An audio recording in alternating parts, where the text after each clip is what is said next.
Brandon Murphy, 42, looked like a tired logistics consultant who still drove a rusted Ford pickup through Winnetka every morning.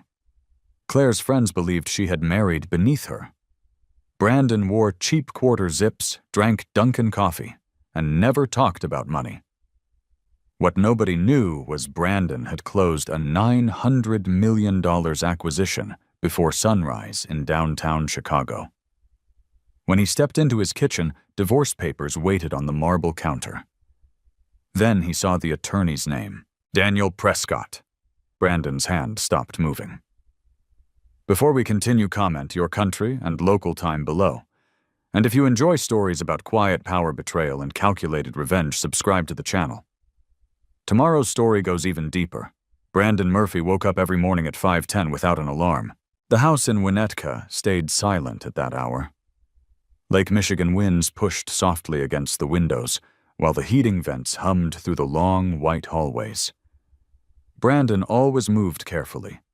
Quiet footsteps, black coffee, no television, no music. Claire used to love that about him. 15 years earlier, when they first met at a rooftop fundraiser near River North, she told her friends Brandon felt grounded.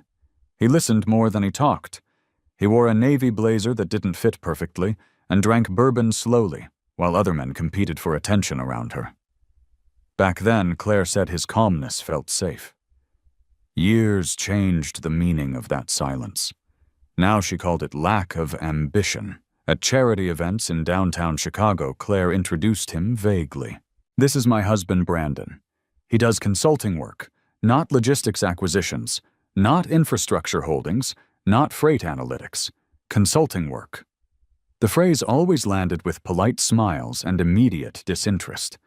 Brandon never corrected anyone. On Thursday nights, Claire attended donor dinners at the Four Seasons, while Brandon stayed home reviewing shipping density reports from ports in Savannah and Tacoma. She posted photos online beside women wearing diamond tennis bracelets and men with hedge funds and private equity firms listed in magazine profiles. Brandon's name never appeared anywhere. That embarrassed her more each year. One Saturday afternoon, Claire stood in the driveway holding grocery bags while Brandon unloaded mulch from the back of his old Ford pickup. "You know people notice this truck, right?" she asked. Brandon closed the tailgate quietly. "It runs fine." Claire stared at the rust spreading near the wheel well. "You could at least pretend to care how things look." Brandon carried 2 bags of soil toward the garage. "I care how things work." Claire rolled her eyes hard enough for him to hear it. Those moments became normal. Small cuts, repeated slowly. At dinner parties, Claire laughed when friends joked that Brandon looked like somebody who repaired forklifts for a living. One man at a wine tasting in Evanston asked Brandon whether he worked in middle management somewhere. Brandon answered calmly, "Something like that." Claire hated that answer most of all, because he never defended himself, never competed, never tried to impress anyone. Over time, she stopped seeing restraint as strength. She saw it as proof that there was nothing underneath. The sign started 6 months before the divorce papers appeared. Brandon noticed Claire taking calls outside on the back patio late at night. Her phone screen turned away from him automatically now. New purchases appeared on statements from stores in Oak Brook and Michigan Avenue. A Cartier charge, a spa weekend in Scottsdale, airline upgrades she never mentioned. He noticed everything. He simply never reacted immediately. One Tuesday morning, Brandon walked into the kitchen and found Claire smiling at her phone. The smile vanished when she saw him. "Morning," she said too quickly. Brandon poured coffee into a black ceramic mug. "You heading downtown today?" she asked. "Yes, what for meetings?" Claire leaned against the marble island. "That's all you ever say?" "Meetings." Brandon took one sip before answering. "That's usually what they are." She gave a dry laugh. "God, you make everything sound small." Brandon looked toward the window over the sink. Snow moved sideways across the backyard. Small. The word stayed with him longer than it should have. That same afternoon, Claire left for Pilates. wearing heels too expensive for a workout class. Brandon watched from his office window upstairs as a black Mercedes pulled up near the curb instead of into the driveway. Tyler Jensen stepped out. Tall, expensive coat, real estate smile. Brandon recognized him from a luxury development event in Chicago 2 years earlier.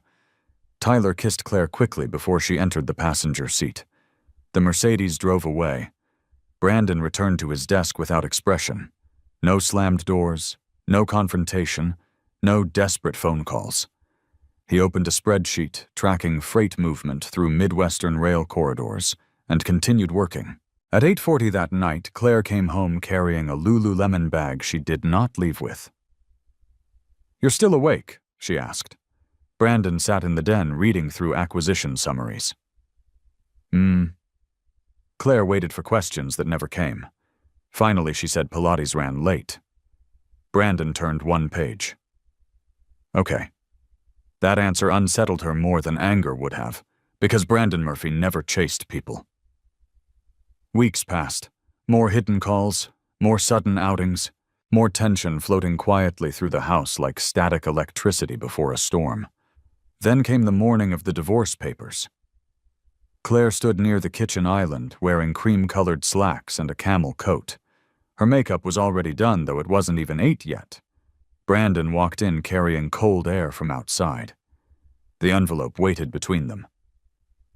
Neither spoke for several seconds. Claire crossed her arms first. "I think this is the healthiest decision." Brandon placed his truck keys beside the sink. "Do you? You can have your attorney contact mine." He looked down at the envelope. Prescott and Vale, LLP. One of Chicago's most aggressive corporate litigation firms. Claire mistook his silence for intimidation. "They specialize in high-asset divorces," she added carefully. Brandon finally looked at her. His expression stayed calm, but something behind his eyes narrowed almost invisibly. Claire continued, "I know more than you think, Brandon."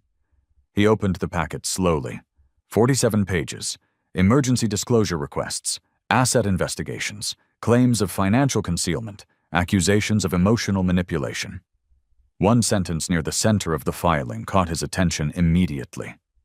The respondent's financial disclosures appear intentionally incomplete and potentially deceptive. Brandon read that line twice. Not because it angered him, because of the wording, legal wording, strategic wording, not Claire's language, Daniel Prescott's. Claire mistook his silence again. "You don't have to make this difficult," she said softly. "If you cooperate, this can stay civilized." Brandon turned another page. Bank requests, property disclosures, business interests. He noticed Daniel Prescott had personally signed the filing instead of assigning a junior partner. That was unusual, very unusual. Outside snow tapped lightly against the kitchen windows. The refrigerator compressor hummed once before falling quiet again. Claire picked up her purse. "I'll be staying downtown for a while." Brandon nodded once. No begging, no anger, no bargaining. That bothered her more than anything else that morning. She walked toward the front door, then stopped. "You really don't have anything to say?" Brandon finally lifted his eyes from the paperwork. Not yet. Claire left without another word. The front door closed softly behind her. Brandon stood alone in the kitchen for almost a full minute. Then he reached for his phone. Not to call his wife, not to call a divorce attorney. He dialed a private number from memory. Rebecca Sloan answered on the second ring. "Morning, Brandon." His eyes stayed on the signature line at the bottom of the filing. "Rebecca," he said evenly. "I need everything our subsidiaries have connected to Prescott and Vale." Silence settled briefly on the other end. Then Rebecca spoke carefully. "How serious is this?" Brandon looked once toward the empty driveway where Claire's Mercedes used to sit. "Serious enough," he said quietly, "that Daniel Prescott just made a mistake." At 6:12 that same morning, before the divorce papers ever touched the marble counter in Winnetka, Brandon Murphy sat inside a private conference room on the 37th floor of Kirkland and Ellis in downtown Chicago. Snow drifted past the windows overlooking Lake Michigan. Below, traffic crawled through Wacker Drive beneath pale winter light. Inside the room, the air smelled like espresso printer toner and expensive leather. 10 people waited around the walnut conference table. Bankers from J.P. Morgan, corporate attorneys, compliance officers, 2 executives from Harbor Grid Automation Systems, and Brandon Murphy. The moment he entered the room, conversations stopped. Several people stood automatically. "Morning, Mr. Murphy." "Good morning, Brandon. Coffee's fresh if you want some." Brandon nodded once and took the chair nearest the windows. No Rolex on his wrist. No designer suit labels visible. Dark gray tie.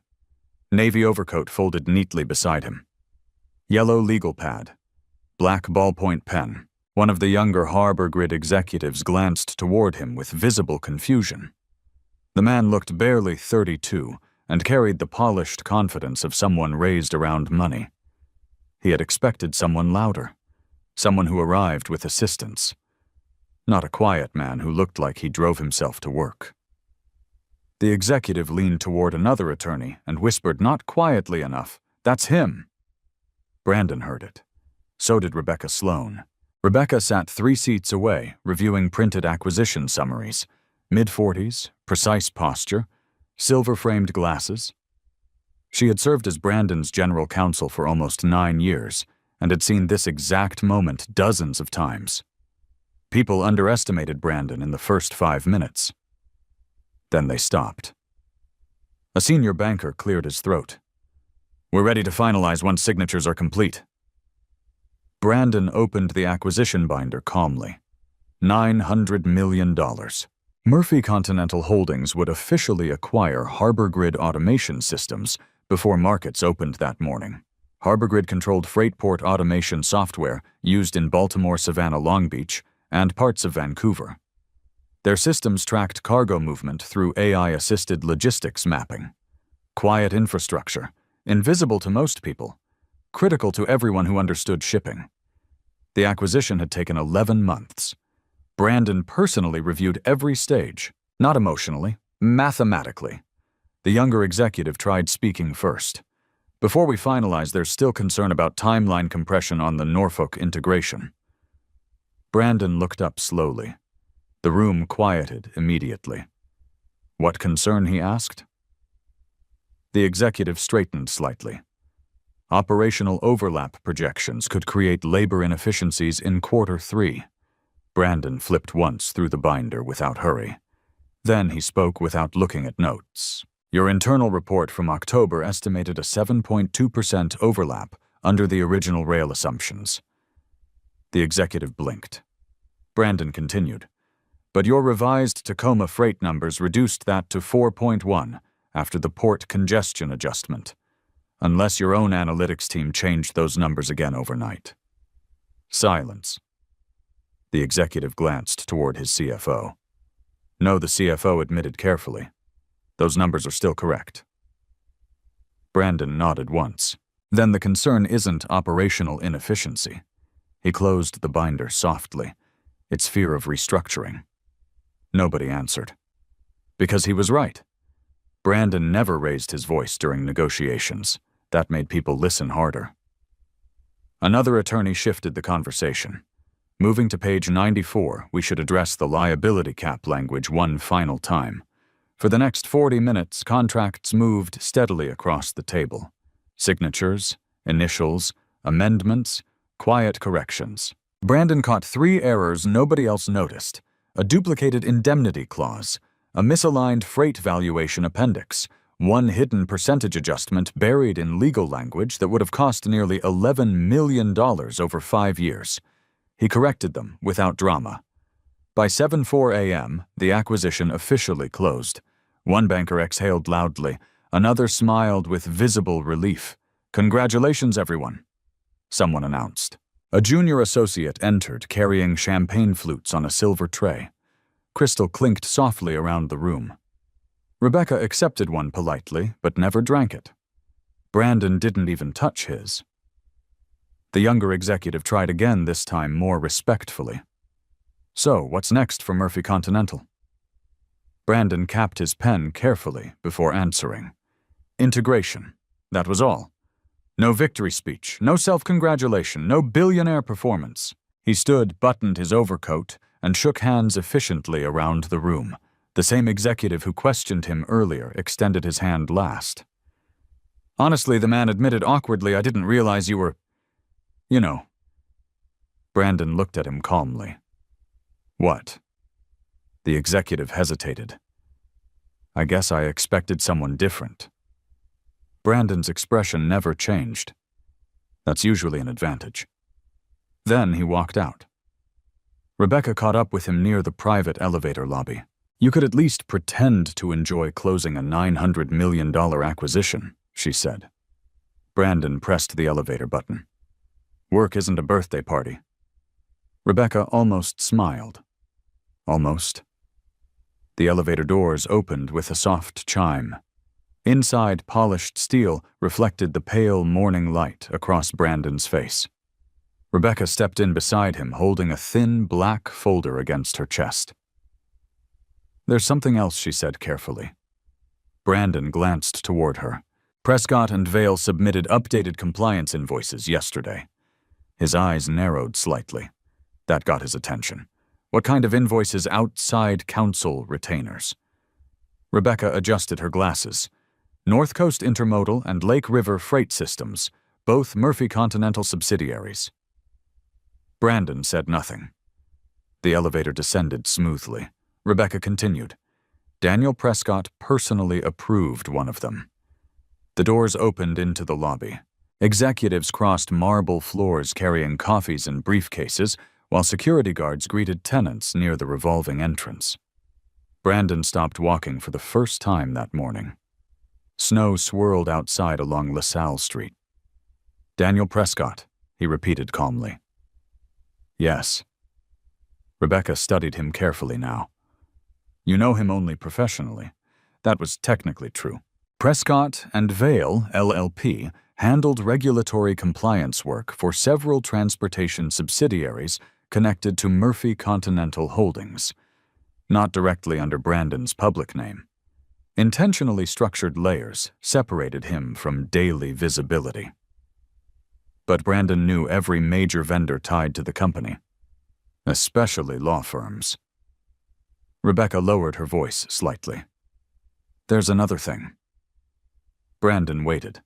Prescott requested updated ownership clarification documents 3 months ago, and we sent standard disclosures through compliance channels. Brandon stared toward the snowy street outside the glass entrance. Did he acknowledge them? No. A quiet pause settled between them.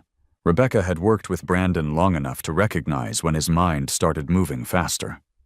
Not emotional, strategic. The dangerous part about Brandon Murphy was how still he became when something mattered. Most people grew louder under pressure.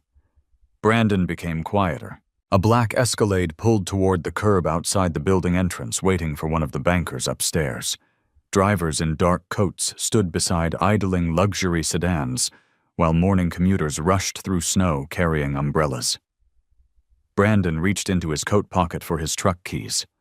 Rebecca finally asked the question sitting between them. You think this matters? Brandon looked down briefly at the brass keychain in his hand. If Daniel Prescott is connected to something personal, he said evenly. Then yes. Rebecca's expression sharpened immediately. Personal, how Brandon opened the lobby door and cold wind rolled inside instantly. I'm not sure yet. That answer bothered Rebecca more than certainty would have, because Brandon Murphy rarely admitted uncertainty. Outside snow collected along the hood of his old Ford pickup parked between 2 luxury SUVs. A valet near the entrance looked confused, watching Brandon walk toward it alone. Rebecca stood under the awning. You really should buy a different truck. Brandon opened the driver's door. It still works. Then he got inside and drove north toward Winnetka, toward the envelope waiting on the marble kitchen counter, toward Claire, toward Daniel Prescott's signature already drying in black ink. And without realizing it yet, Daniel Prescott had just stepped directly into the center of Brandon Murphy's world. Claire Murphy arrived at the Langham Chicago at exactly 1:25 p.m. The hotel lobby smelled faintly of cedar wood and polished marble. Floor-to-ceiling windows overlooked the Chicago River, while executives crossed the lounge carrying leather briefcases and espresso cups. Claire removed her camel coat carefully before sitting near the fireplace lounge beside Daniel Prescott. Daniel already had documents spread across the table: legal pads, financial requests, asset disclosure templates. He stood when Claire approached, smiling with controlled confidence. "Claire, Daniel." She sat across from him and accepted sparkling water from the server without looking at the menu. Daniel Prescott was the kind of attorney who performed success visibly. Tailored charcoal suit, white pocket square, perfect haircut. The kind of man Claire trusted immediately because he looked expensive, and because he spoke with certainty. So Daniel said, leaning back slightly, "Tell me everything again from the beginning." Claire folded her hands together. "Brandon hides things." "What kind of things?" "Money. Business activity. Accounts." She hesitated. "Honestly, I don't even know how much." Daniel nodded slowly, as if hearing something familiar. "And he's secretive, extremely." Controlling Claire considered the word. Quietly controlling. Daniel wrote something down. That description interested him because in his experience, quiet men often hid financial structures behind passivity. Offshore accounts, deferred compensation, layered partnerships. He believed Brandon Murphy fit the pattern already. Claire continued carefully. "He always acts like he's just some operations consultant, but I know there's more. How much more, I don't know exactly." Claire lowered her voice. "But recently he's been taking private meetings downtown constantly. He's distracted, guarded." Daniel tapped his pen once against the table. "Then we pressure early." Claire looked relieved hearing that. "What does that mean?" "It means we move before he reorganizes assets." Daniel slid a folder toward her. "Emergency disclosures. Aggressive discovery requests. Full forensic accounting access if necessary." Claire glanced through the papers. "You really think that's necessary?" Daniel's expression stayed calm. "Claire, men like your husband survive because people assume they're harmless." He leaned slightly forward. "The quiet ones usually think they're smarter than everyone else." If Brandon had heard that sentence, he would not have reacted outwardly. But Rebecca Sloan would have. Because Daniel Prescott had already misunderstood the first thing that mattered. Brandon never thought he was smarter than everyone else. He simply prepared longer than they did. Back in Winnetka, Brandon sat alone at the kitchen island reviewing the divorce filing page by page. The house felt larger without Claire inside it. Too clean, too organized. Winter light stretched across the marble counters, while the heating system clicked softly through the vents overhead. Brandon highlighted sections with a black pen, not emotionally, methodically. He marked every unusual phrase, every accelerated request, every inconsistency. Most people read accusations first during a divorce. Brandon studied strategy. His phone vibrated once beside the paperwork. Rebecca Sloan. He answered immediately. "I pulled the vendor history," she said without greeting. Brandon listened quietly. Prescott and Vail received approximately $14.3 million in legal retainers from Murphy subsidiaries over the last 6 years. Brandon looked toward the windows. Snow continued falling over the backyard. Which subsidiaries? North Coast Intermodal, Lake River Freight Systems, Midwest Inland Storage. Rebecca paused briefly, possibly more once accounting finishes. Brandon leaned back slowly in his chair. Daniel Prescott had signed legal filings directly against the beneficial owner of companies funding portions of his firm's corporate work. Without disclosure, without conflict acknowledgement, without even recognizing Brandon's name, that alone was dangerous. But Brandon still wasn't reacting emotionally, not yet. "Were ownership disclosures sent?" he asked. "Yes. When 3 months ago during compliance updates." And Daniel. His office acknowledged receipt electronically. Brandon remained silent long enough that Rebecca spoke again. You think he ignored them? No, Brandon said calmly. I think he never read them. Across Chicago River, Daniel Prescott continued outlining aggressive litigation strategy to Claire over lunch. We'll freeze financial movement if necessary, he said. Subpoena records. Force transparency. Claire stirred lemon into her water. He won't fight hard. Daniel looked amused. How can you tell he avoids confrontation? That doesn't mean he's weak. Claire almost laughed at that. You haven't lived with him? Daniel closed the folder carefully. Claire, I've handled high net worth divorces for 14 years. Men who hide assets usually fall into two categories. He raised two fingers, arrogant or passive, and Brandon Daniel smiled faintly. Passive. At that exact moment, Brandon Murphy sat in complete silence reading Daniel Prescott's billing signature at the bottom of the filing. The irony almost felt mathematical. Rebecca's voice returned through the phone. There's more. Brandon waited. Daniel Prescott personally approved compliance work tied to North Coast Intermodal 8 weeks ago. That mattered. Not because of money, because of exposure. Brandon stood and walked slowly toward the living room windows, overlooking the frozen backyard. What exactly did he review? Rebecca shuffled papers on the other end. Ownership chains, parent entity structures, beneficial interest confirmations. Brandon's reflection stared back faintly against the glass. Daniel Prescott had all the information. He simply failed to understand what he was looking at. Claire had likely done the same thing for years. Brandon asked one final question. Any signed conflict waivers? Silence. Longer this time. Rebecca answered carefully. None that we can find. Outside, a snowplow moved slowly down the street. Brandon watched it pass. Still calm. Still quiet. But now his mind was moving. Not toward revenge. Toward sequence. Documentation. Containment. Meanwhile, Claire finished lunch with visible confidence, returning to her posture. Daniel had given her something she wanted desperately. Control. For years, Brandon's silence made her feel invisible inside the marriage. Now someone sat across from her, speaking aggressively on her behalf. That certainty felt powerful. Once discovery starts, Daniel said he'll understand the situation quickly. Claire nodded. He hates public exposure. Most men do. Daniel handed her another set of papers. I'll have preliminary motions filed before end of day. Claire looked down at the documents. Good. Daniel lowered his voice slightly. Between us, I think he's hiding significantly more than you realize.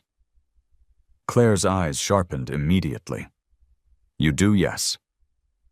He leaned back comfortably. Men who act modest usually overcompensate for something. Again, if Brandon heard that sentence, he would not argue.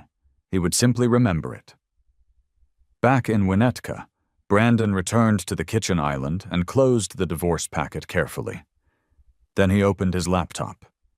No dramatic music, no angry pacing. He logged into a secured internal portal connected to Murphy Continental Holdings. Rebecca's clearance request already waited in the system. Conflict review authorization. Brandon read every line once before signing electronically. His instructions were short. Initiate full compliance review regarding Prescott and Vale LLP. No retaliation measures authorized. Documentation only. He submitted the request. 3 minutes later, Rebecca called back.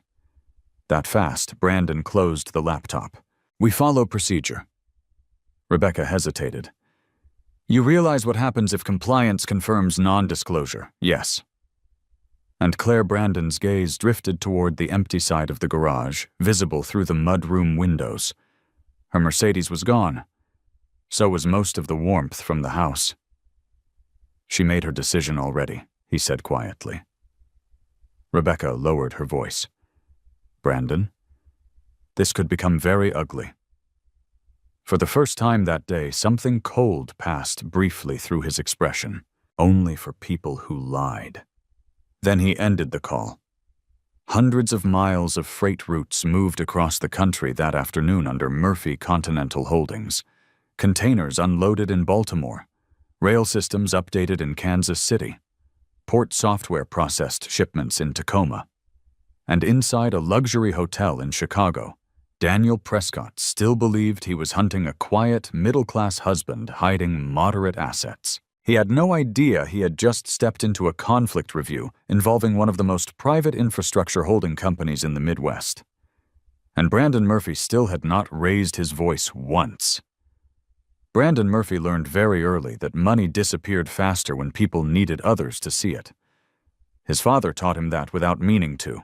Back in 2008, Patrick Murphy owned a regional trucking company outside Peoria. 37 trucks, 2 dispatch buildings, contracts running freight between Illinois, Missouri, and Indiana.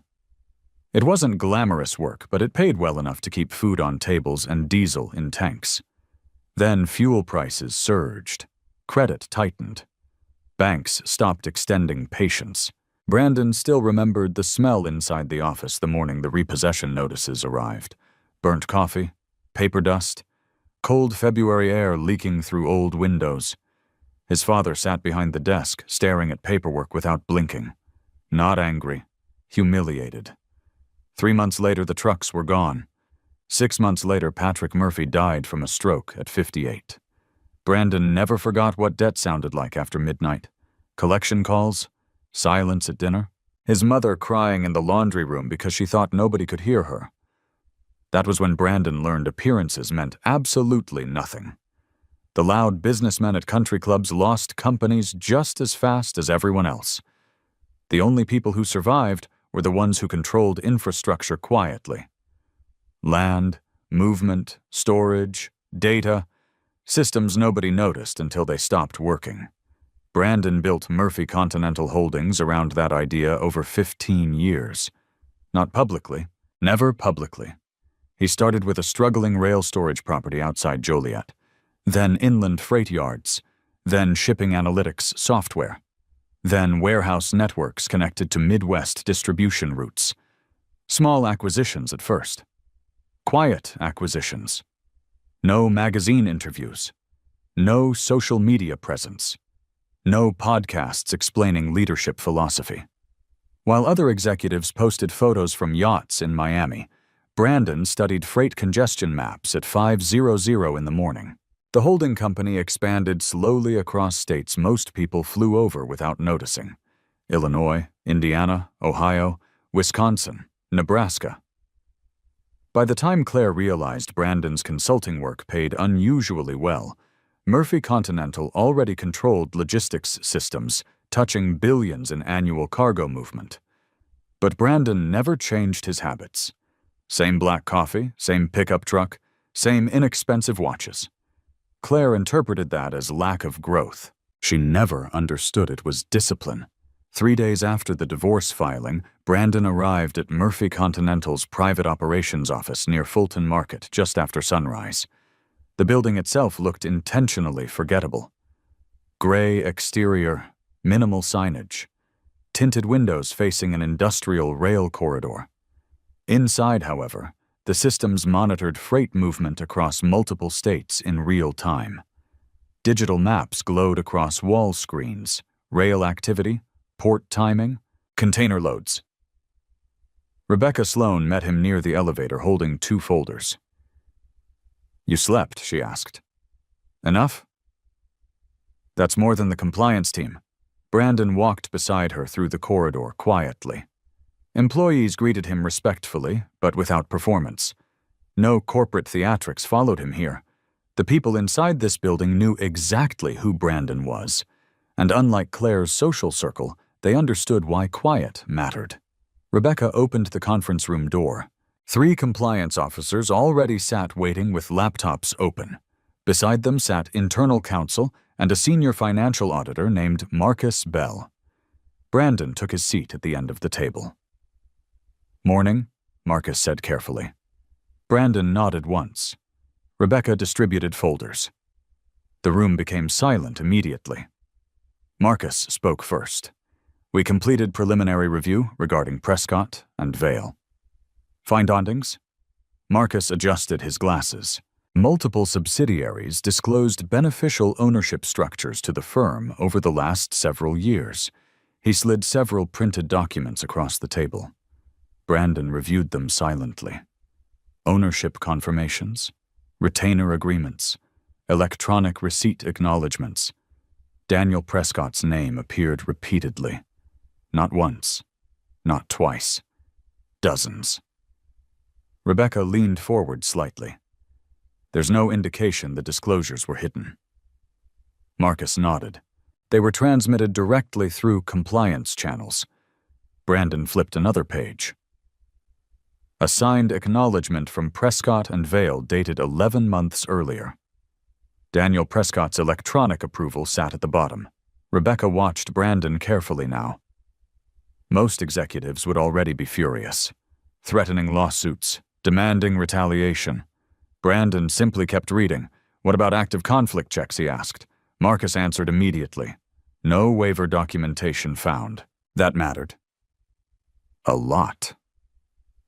Especially in Chicago corporate law circles where conflict disclosure violations could destroy reputations quietly, but permanently. Brandon closed the folder. Anything else?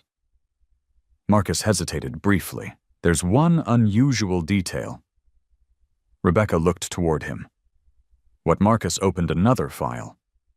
3 months ago, Prescott and Vale requested additional clarification regarding parent ownership layers tied to North Coast Intermodal.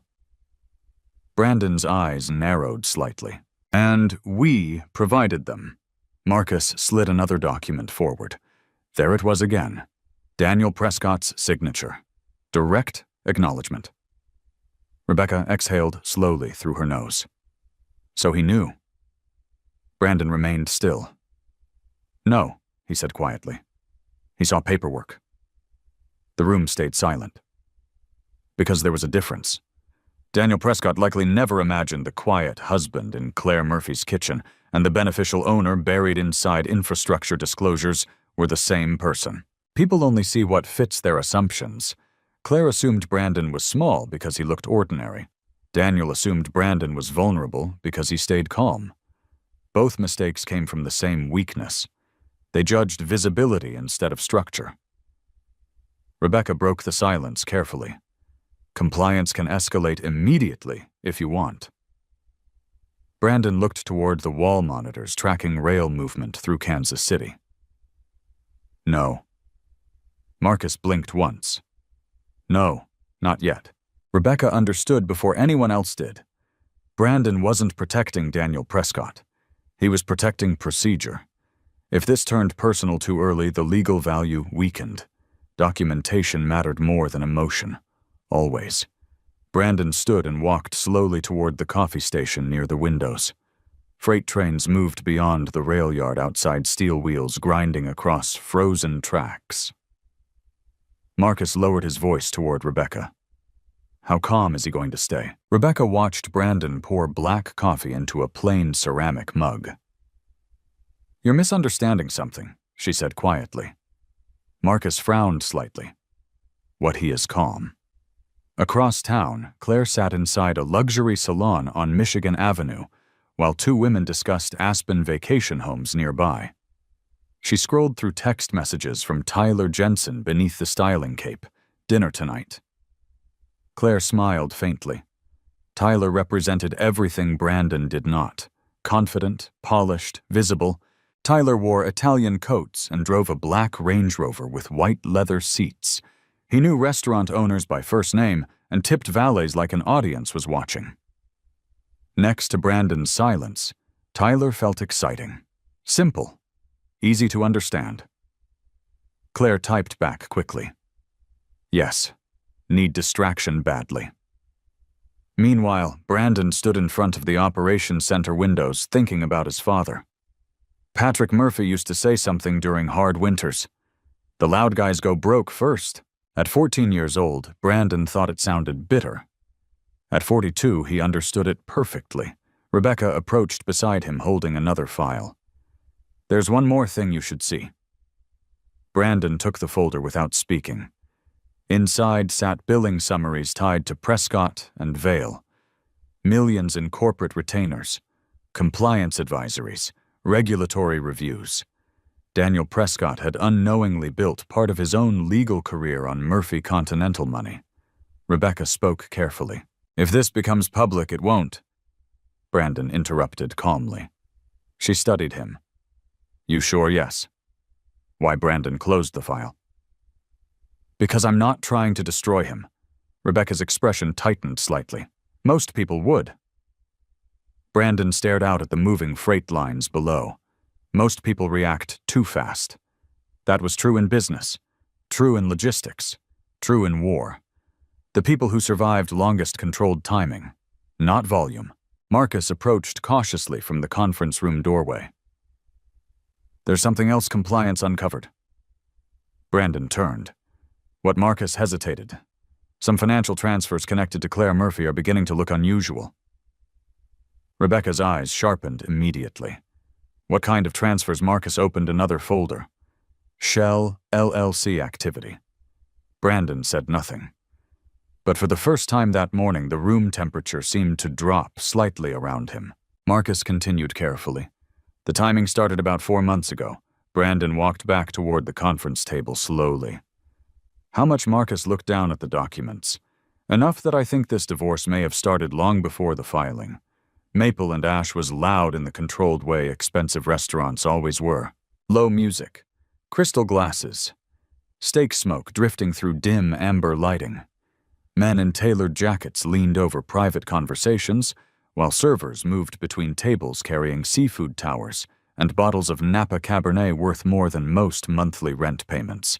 Brandon Murphy arrived at exactly 7:02 p.m., wearing a charcoal overcoat and dark jeans. The valet looked uncertain when Brandon stepped out of the old Ford pickup parked near a row of Bentleys and Mercedes sedans. "You sure you don't want front valet parking, sir?" the attendant asked politely. Brandon handed over the keys. "Anywhere works." Inside, the hostess guided him toward a curved booth near the back dining room. Claire was already there. So was Tyler Jensen. And sitting beside him with a glass of red wine in hand was Daniel Prescott. Claire looked almost pleased when Brandon stopped briefly beside the table. Not surprised. Pleased. As if she had planned the image carefully. Tyler stood first, with the polished confidence of a man who practiced charm professionally. "Brandon," he said, extending his hand. "Good to finally see you again." Brandon shook it once. Tyler's grip tightened slightly. Brandon didn't respond to the pressure. Claire watched closely, disappointed by how little reaction she got. Daniel Prescott gestured toward the empty seat. Thought it might help everyone to speak informally before things become complicated. Brandon removed his coat calmly and sat down. A server appeared immediately. "Drink menu, sir, black coffee." The server hesitated briefly. "At dinner? Yes." The server nodded awkwardly and left. Tyler smirked once after the waiter disappeared. "Still driving that pickup?" he asked casually. Claire gave a soft laugh behind her wineglass. Brandon unfolded his napkin carefully. "It still works." Tyler leaned back in the booth. "I respect loyalty. Personally, I can't do old vehicles. Reliability matters too much." Brandon looked at him evenly. "That depends what they're carrying." Tyler smiled without understanding the sentence fully. Claire crossed one leg over the other and studied Brandon carefully tonight. She wore black silk and diamond earrings he had bought her 12 years earlier after Murphy Continental acquired its second rail property outside St. Louis. At the time, she cried when he gave them to her. Now she wore them to dinner with another man. The server returned with Brandon's coffee. Daniel opened the conversation smoothly. "Brandon, I'll be direct. Claire would prefer this divorce handled efficiently." Brandon stirred one packet of sugar into the coffee slowly. "That's usually cheaper." Daniel smiled faintly. "Exactly. Tyler reached for his bourbon.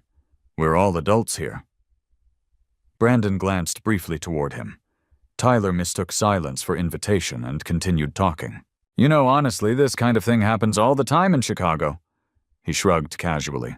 People grow apart. Claire nodded. We've been disconnected for years. Brandon took one sip of coffee before answering. You already decided that Claire's jaw tightened slightly. You really want to pretend you didn't see this coming? Brandon set the mug down quietly. I saw enough. The words landed differently than Claire expected. Not emotional, not pleading. Certain. Daniel stepped in smoothly before tension built further. Let's focus on practical matters. Financial disclosures, property allocations, settlement structures. Brandon looked toward him calmly. You moved quickly. Daniel folded his hands. Protecting clients requires speed sometimes. Brandon nodded once, then asked casually, How long has your firm represented North Coast Intermodal? The question changed the air at the table instantly. Tyler looked confused. Claire blinked once. Daniel's wine glass stopped halfway to his mouth, only for a second. But Brandon noticed. So, you're familiar with them? Brandon continued evenly. Daniel recovered quickly. We represent many transportation clients. Silence settled briefly across the booth. The server arrived with appetizers nobody touched immediately. Tyler forced a laugh. Man, I barely understand what any of those companies even do. Brandon looked at him. They move things people depend on. Tyler lifted his bourbon again. Well, I move luxury properties. Less complicated. Brandon's eyes stayed calm. Not necessarily. Claire interrupted before Tyler responded. Daniel thinks you've hidden substantial assets. Brandon turned toward her slowly. And you agree? Claire leaned forward. I think you've spent years pretending to be smaller than you are. That sentence almost interested Brandon, because it was the closest Claire had come to understanding him in years. But even now she misunderstood the reason. Brandon never looked small to deceive people. He looked small because visibility attracted unnecessary attention. Daniel slid a document folder onto the table. We'll eventually require full transparency regarding all business interests. Brandon didn't touch the folder. You already have some of them. Daniel's expression stayed smooth but tighter now. Not sufficiently. Brandon tilted his head slightly. What exactly was insufficient about the ownership disclosures your office acknowledged 11 months ago? Claire looked immediately toward Daniel. Tyler stopped chewing entirely. Daniel's face remained composed through experience alone. I'm not sure what disclosures you're referring to. Brandon reached for his coffee again. Interesting. The word wasn't aggressive. That made it worse. Claire watched Daniel now, with growing confusion. Daniel adjusted his cuff slowly before speaking. If you're implying some kind of procedural issue, I'm asking a simple question. Brandon's tone never changed. Daniel studied him carefully for the first time that evening. Really studied him. Not as Claire's quiet husband, not as a passive spouse. As a man who suddenly sounded extremely familiar with corporate compliance structures, dangerously familiar. Tyler broke the tension clumsily. So what exactly do you even own, Brandon? Claire looked toward him sharply, but Brandon answered first. Freight infrastructure mostly. Tyler laughed lightly. That sounds vague as hell. It usually is. Daniel leaned back now, no longer fully comfortable. You understand, he said carefully, that withholding material financial information during divorce proceedings creates significant legal exposure. Brandon nodded once. It does. Another silence followed. Claire noticed it now. Daniel Prescott had stopped controlling the table. Very slowly, the balance shifted, not loudly, quietly, like pressure changing before a storm. The server arrived with steaks and seafood interrupting the moment temporarily. Nobody spoke while plates settled across the table. Silverware clinked softly. Wine poured. Across the restaurant, laughter echoed from another booth. Then Brandon asked another question. How long have you personally overseen North Coast compliance reviews? Daniel placed his fork down carefully this time. Why does that matter? Brandon held eye contact. Because your firm billed them repeatedly. Daniel's jaw tightened slightly. Claire finally spoke. Daniel? He answered without looking at her. It's standard corporate work. Brandon nodded again. Did you disclose that relationship before filing against me? There it was. Direct, clean, no anger attached. Tyler looked between them, suddenly aware he no longer understood the conversation. Claire frowned slightly. What relationship? Daniel finally turned toward Brandon fully now. You seem very informed about our client history. Brandon reached for his coffee. You should be too. That sentence hit harder than anything else said all evening, because for the first time Daniel Prescott felt uncertainty, real uncertainty. Not about legal strategy, about Brandon Murphy himself. The attorney studied Brandon's face carefully, now replaying details internally. The calmness, the language, the precision, the complete lack of emotional reaction. And underneath it all, something colder. Preparation. Claire noticed Daniel's confidence slipping 1 inch at a time. Daniel, she asked again. He forced a small smile toward her. Nothing to worry about. But Brandon saw the sweat beginning near his collar despite the cold restaurant air. And for the first time since the divorce papers appeared on the marble kitchen counter, Brandon Murphy understood something clearly. Daniel Prescott had finally realized he might not know who he was sitting across from. 3 days after the dinner at Maple and Ash, Brandon Murphy's legal team converted an entire conference room inside Murphy Continental's Fulton Market office into a live evidence review center. No raised voices, no dramatic strategy speeches, just organized silence. Wall screens displayed transaction timelines. Printed bank records covered one side of the table. Digital folders moved between compliance officers with timestamps accurate down to the second. Brandon sat near the end of the room drinking black coffee while snow drifted across the rail yard outside.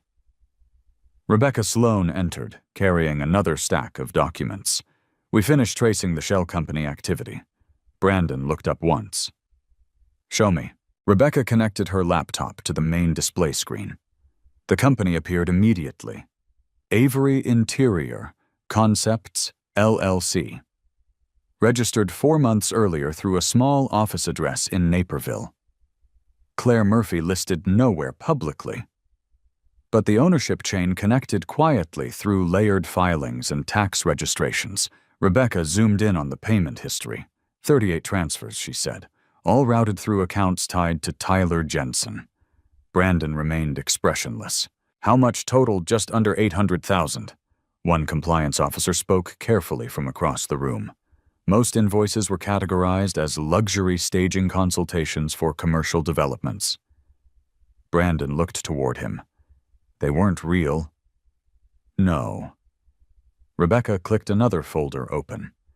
Inside sat PDF invoices with Tyler Jensen's brokerage branding attached, consulting fees, property enhancement analysis, luxury design coordination. Every invoice carried vague descriptions and unusually round numbers, the kind of paperwork people create quickly when they assume nobody will ever study it closely.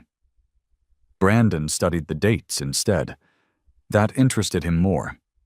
The transfers began 2 weeks after rumors leaked privately that Harbor Grid automation systems might become acquisition targets. Claire must have heard something. Not details, not truth. Just enough to believe Brandon suddenly had money worth pursuing aggressively. Rebecca leaned against the conference table. We also found overlapping communication between Claire Tyler and Daniel Prescott before the filing date. Brandon's eyes narrowed slightly. What kind of communication? Mostly encrypted messaging apps. Rebecca paused, but one of Daniel's assistants made a mistake. That finally drew Brandon's full attention. Rebecca opened another document. Metadata logs filled the screen. Tracked edits, document authors, file transfer records. Daniel Prescott's office accidentally circulated an editable draft motion internally before converting it to PDF. One junior assistant failed to scrub the metadata history. Brandon read quietly. The first draft of Claire's divorce filing had been created nearly 6 weeks earlier, long before she formally served papers, long before the dinner, long before she claimed the marriage had become unbearable. More importantly, Tyler Jensen's private email appeared repeatedly inside document revision notes. Rebecca folded her arms. They coordinated strategy before legal filing. Brandon kept reading, not angry, focused. One comment line from Daniel caught his attention. Pressure disclosure before acquisition visibility increases. Brandon stared at the sentence for several seconds. Claire knew something major was happening financially, but she misunderstood what. She thought Brandon was hiding wealth from her personally. She never imagined the quiet husband she mocked at dinner controlled the parent infrastructure holding company itself. That misunderstanding shaped everything. One junior analyst looked up from his laptop carefully. Do we escalate this into direct litigation response? Now Brandon closed the document. No. The analyst blinked. Rebecca wasn't surprised anymore. Most executives attacked immediately once betrayal became visible. Brandon organized. That difference mattered. We continue documenting, Brandon said calmly. The analyst hesitated. They're preparing aggressive discovery. I know, they'll keep pushing. Brandon took another sip of coffee. Then we let them keep talking. Silence returned across the room, because Brandon understood something most people didn't during conflict. The louder side usually exposed itself first. Later that afternoon, Claire sat inside Tyler Jensen's condominium overlooking Lakeshore Drive. Floor-to-ceiling windows framed gray winter skies above Lake Michigan, while muted jazz played through hidden ceiling speakers. Tyler poured expensive tequila into crystal glasses. You okay? He asked. Claire stood near the windows holding her phone. Brandon still hadn't reacted the way she expected. No angry messages, no desperate attempts to save the marriage, no emotional collapse. That unsettled her more each day. He's acting weird, she admitted quietly. Tyler laughed once. Claire, the guy's intimidated. No? She shook her head slowly. Not intimidated. Tyler handed her the drink. Then what? Claire struggled answering that, because Brandon's calmness no longer felt passive. It felt controlled. Meanwhile, 40 minutes away, Brandon reviewed another set of transaction records under bright conference room lights. Marcus Bell entered carrying fresh printouts. We found matching deposits, where Marcus placed the papers down carefully. Tyler Jensen's brokerage accounts. Brandon read through the transfers silently. Several deposits aligned perfectly with Claire's Shell LLC withdrawals. Rebecca looked toward Marcus. Anything criminal, potentially fraudulent invoicing if intent is proven. Brandon closed the file again. No visible satisfaction crossed his face. That unsettled newer employees inside the room. They expected emotion from powerful men. Anger, ego, triumph. Instead, Brandon treated evidence like freight schedules. Just information moving through sequence. Rebecca watched him carefully. You're taking this personally, she said quietly, once the others left temporarily. Brandon looked toward the snowy rail yard outside. Yes. Rebecca waited. But personal isn't the same thing as emotional. That sentence stayed in the room for several seconds. Rebecca understood it immediately. Brandon wasn't detached because he didn't care. He was controlled because caring too much without discipline destroyed judgment. His father taught him that after the trucking collapse years earlier. People panicked. Systems survived.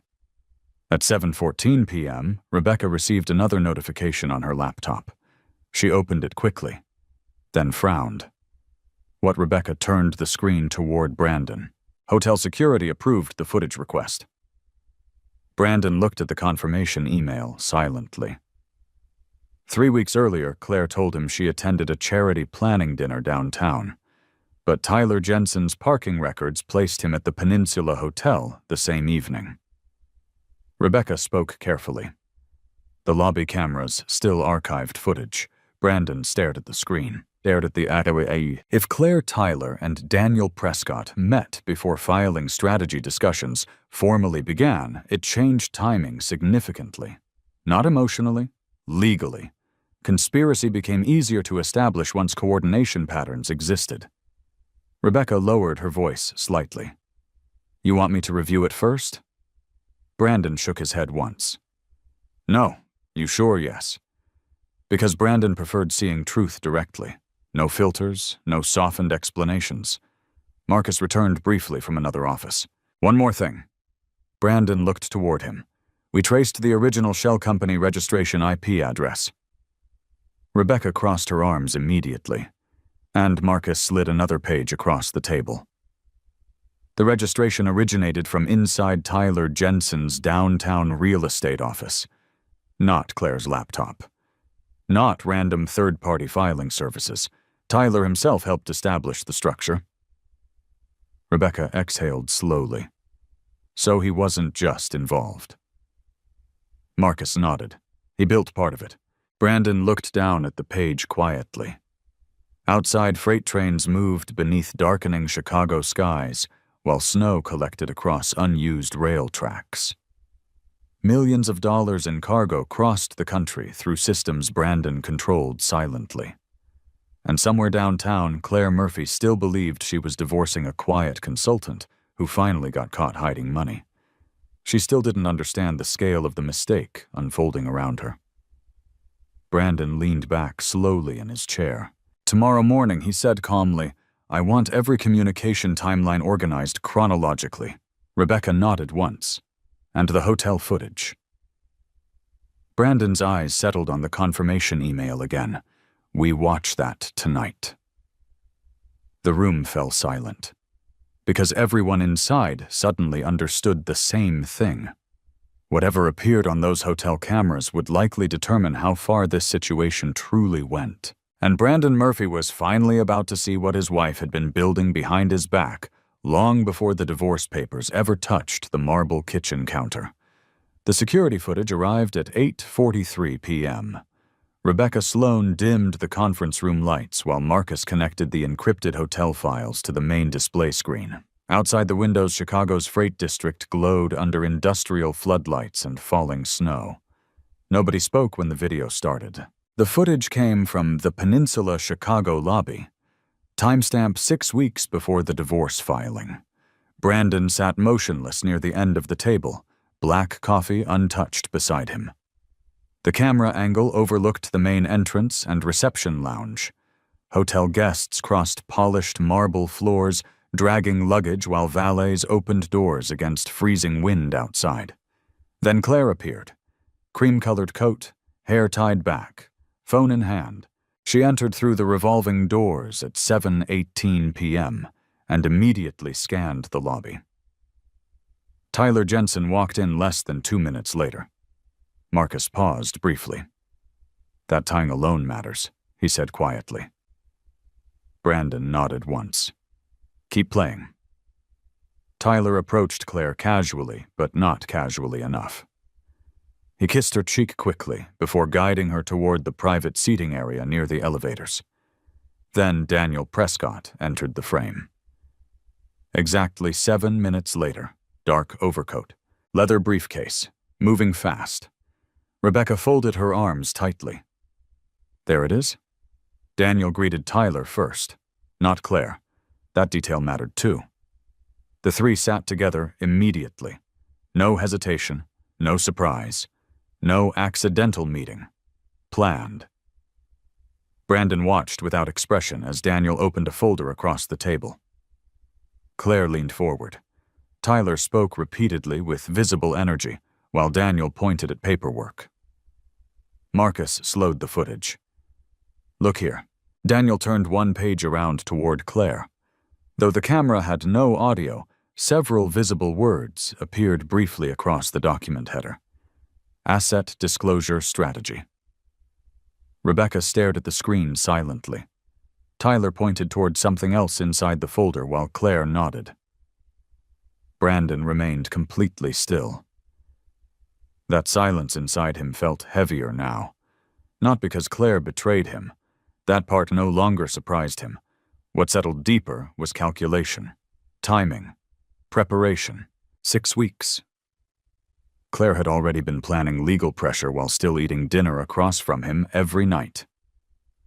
The footage continued. At one point, Daniel removed another packet from his briefcase and slid it toward Tyler instead of Claire. Tyler reviewed the documents first. Not the attorney's client, the boyfriend. Marcus paused the footage again. That's unusual. Rebecca nodded immediately. Very. Brandon leaned slightly forward for the first time. How long were they there? Marcus checked timestamps. 74 minutes. The screen resumed. The three continued talking while hotel guests passed around them carrying shopping bags and winter coats. Several times Claire smiled openly, relaxed, comfortable, not conflicted, not emotional, organized. Brandon watched her body language carefully. She believed she was winning already.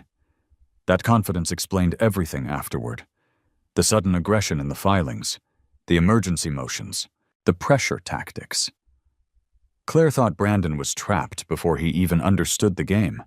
Except Brandon understood systems better than people realized, and systems always left records. At 9:02 p.m., the meeting ended. Daniel stood first. Tyler shook his hand. Then Claire hugged Daniel briefly before leaving through the main entrance beside Tyler. The video ended. Silence settled heavily across the conference room. Nobody rushed to speak. Finally, Rebecca broke it carefully. That establishes coordination well before filing. Brandon stared at the blank screen. Yes. Marcus closed his laptop slowly, with Tyler directly involved. Yes. Another silence. Rebecca studied Brandon now more closely than the footage itself. You okay? Brandon looked toward the rail yard outside the windows. Freight lights moved slowly through the snow beyond the glass. She heard rumors, he said quietly. Rebecca frowned slightly.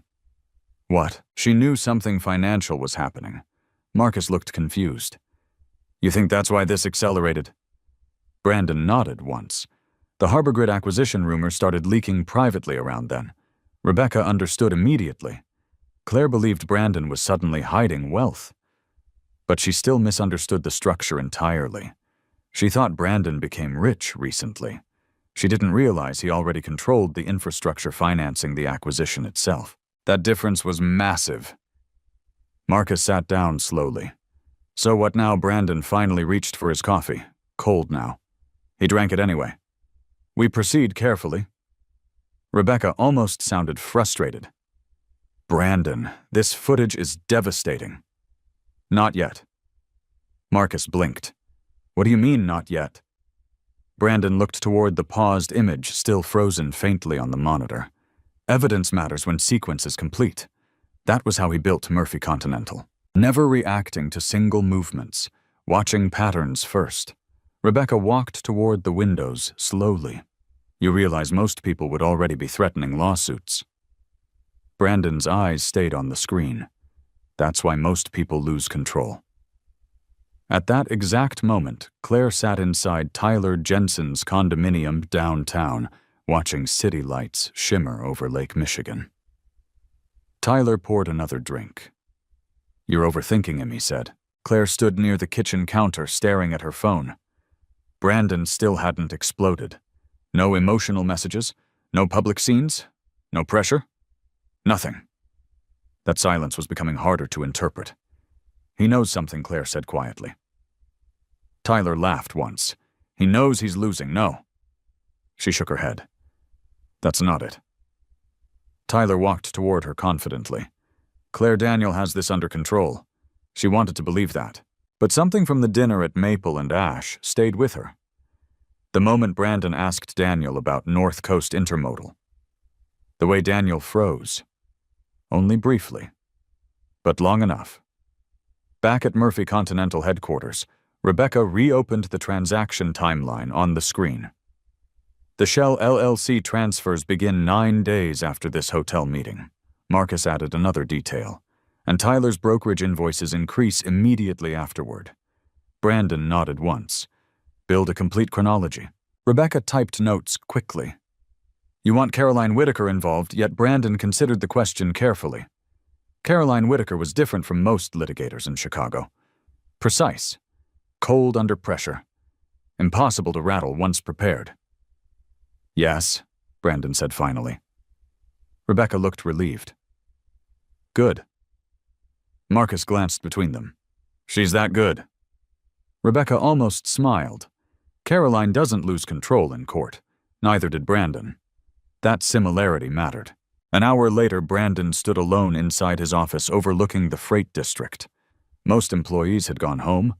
Only rail lights and distant engine noise remained outside. He replayed the hotel footage once more privately. Claire smiling. Daniel organizing documents. Tyler leaning forward eagerly. None of them looked nervous. Because none of them believed Brandon understood what they were building. He thought back to another winter, years earlier, after his father lost the trucking company. Patrick Murphy sat inside a dark kitchen one night staring at unpaid invoices. You know what ruins people? His father asked quietly. Brandon, 16 years old, then shook his head. Talking too early. Back then, Brandon didn't understand. Now he did.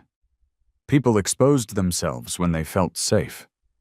Claire exposed herself because she underestimated him. Daniel exposed himself because he never looked closely enough. Tyler exposed himself because attention mattered more to him than caution. Brandon walked toward the office window slowly. Snow continued falling across Chicago. Somewhere downtown, Claire probably still believed she controlled the pace of this divorce. She didn't. Not anymore. Rebecca knocked once before entering. Caroline's available tomorrow morning. Brandon nodded. Set it up. Rebecca hesitated near the doorway. You still haven't said what you're thinking. Brandon looked back toward the paused hotel footage glowing faintly on the office monitor. I'm thinking he said quietly that they planned everything except the possibility of being wrong about me. Rebecca studied him carefully. And are they? Brandon's expression remained calm, but colder now. Yes. Then he turned back toward the city lights beyond the glass, while the frozen image of Claire Tyler and Daniel remained suspended behind him, like evidence already waiting for court. Cook County Domestic Relations Court sat beneath gray winter skies the morning of the first hearing. Snowmelt ran along the curbs outside the courthouse, while attorneys in dark wool coats climbed the concrete steps carrying leather briefcases and paper coffee cups. News crews crowded the criminal court entrance across the street, but the domestic relations building stayed quieter. More controlled. More dangerous in its own way. At 8:14 a.m., Brandon Murphy stepped through security, wearing a dark navy suit and carrying no visible paperwork. No entourage, no dramatic entrance. Just Brandon. Several attorneys glanced toward him briefly, then looked away. To them, he appeared like another wealthy suburban husband entering divorce litigation. Nothing remarkable. That anonymity had protected him for years. Caroline Whitaker met him near the elevators, late 40s, sharp-eyed, blonde hair tied back tightly, no wasted movement anywhere in her posture. She handed Brandon a slim folder. Morning. Brandon nodded once. How bad Caroline almost smiled. For them, Brandon took the folder calmly. Inside sat organized tabs, conflict violations, financial transfers, timeline coordination, undisclosed relationships, everything arranged with surgical precision. Caroline walked beside him toward courtroom 4. B. Daniel Prescott filed additional emergency motions last night, she said. For what? Expanded forensic access. Temporary account restrictions. Immediate disclosure acceleration. Brandon absorbed that quietly. He's escalating because he still thinks pressure creates leverage. Caroline glanced sideways at him. And does it sometimes? But not now. Brandon looked toward the courtroom doors ahead. No. Inside courtroom 4. B. Claire Murphy already sat beside Daniel Prescott at the petitioner's table. Claire wore cream-colored wool and pearl earrings, perfect makeup, controlled expression. But her fingers tapped lightly against a legal pad without rhythm. Nervous, Tyler Jensen was nowhere visible today. Smart decision. Daniel stood speaking with another attorney near the benches when Brandon entered the room beside Caroline. The moment Daniel saw Caroline Whitaker, something shifted slightly in his face. Respect, concern, maybe both. Caroline Whitaker rarely appeared in domestic court unless serious financial structures existed underneath the marriage. Daniel understood that immediately. Claire noticed it too. "Who's that?" she whispered. Daniel answered quietly. "Caroline Whitaker." Claire frowned. "Should I know that name?" Daniel kept watching Caroline organize files calmly at counsel table. "Yes." Brandon took his seat without looking toward Claire. That bothered her instantly. She expected acknowledgement, anger, some sign that she still controlled the emotional atmosphere. Instead, Brandon opened a black notebook and waited silently while courtroom clerks prepared the docket. Judge Eleanor Walsh entered at exactly 8:58 a.m. Everyone stood. Judge Walsh had spent 23 years handling high-asset divorce litigation in Chicago. She recognized performance quickly. She also recognized people trying too hard. "Be seated." Papers shuffled softly throughout the courtroom. Daniel Prescott stood first. "Your Honor, petitioner seeks immediate financial protection due to concerns regarding incomplete disclosures and potential concealment of substantial marital assets."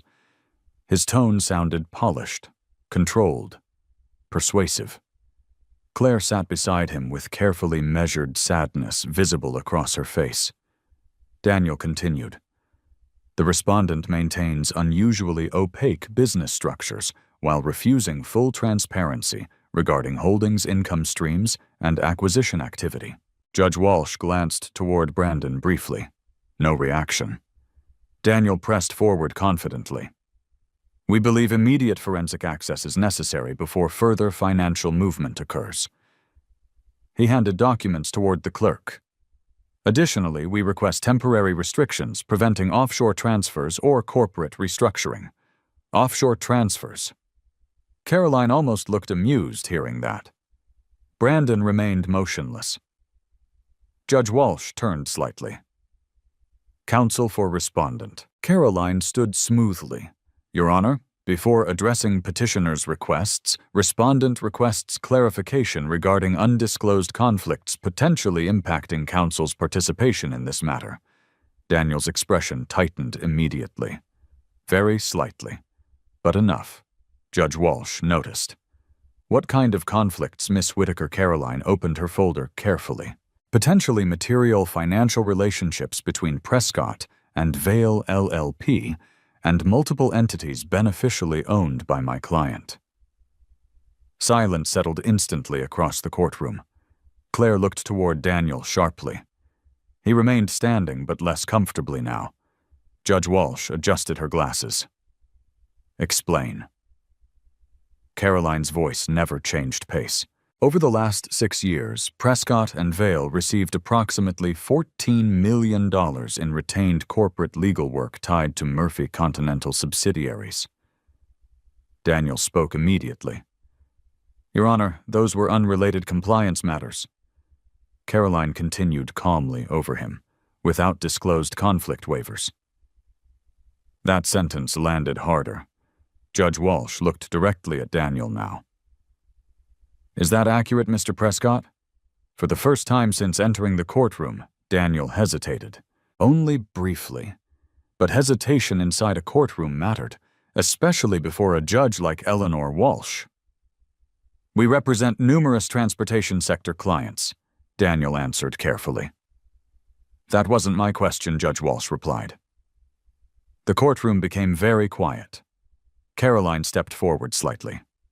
We have documented ownership disclosures acknowledged electronically by Prescott and Vale, dating back nearly a year. Claire stared at Daniel now openly. What is she talking about?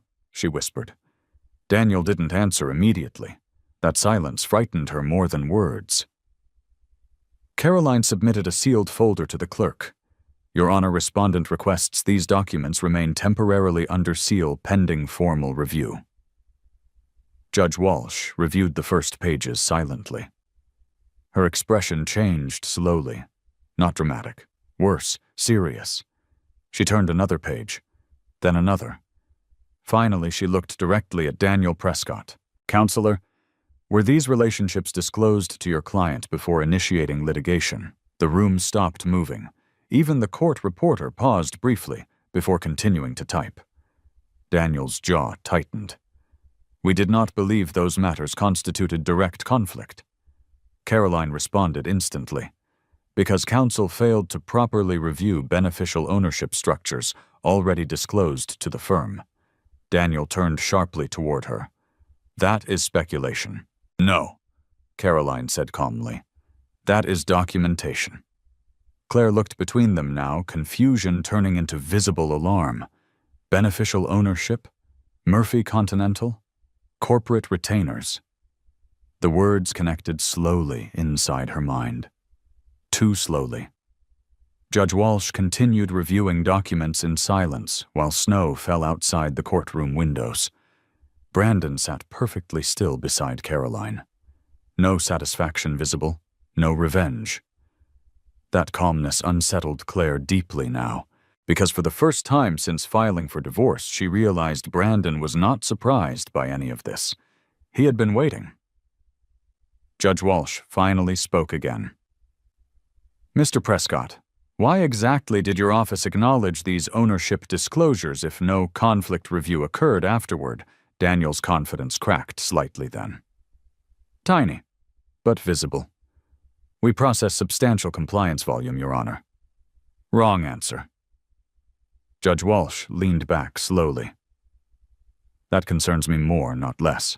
Caroline opened another file. Additionally, Your Honor, we have evidence suggesting coordinated financial activity and strategic planning occurred weeks prior to filing. Daniel spoke quickly now. We object to inflammatory characterization. Caroline didn't even look at him. We also have documented shell company transfers connected to petitioner. Claire's head snapped toward Daniel immediately. What Daniel lowered his voice sharply. Claire, not now. But it was already happening. The control she believed she had built carefully around Brandon was beginning to fracture publicly. Judge Walsh closed the sealed folder. This court takes disclosure obligations extremely seriously. Nobody moved. Nobody spoke. Brandon watched quietly while Daniel Prescott finally understood the position he had stepped into. Not because Brandon attacked aggressively.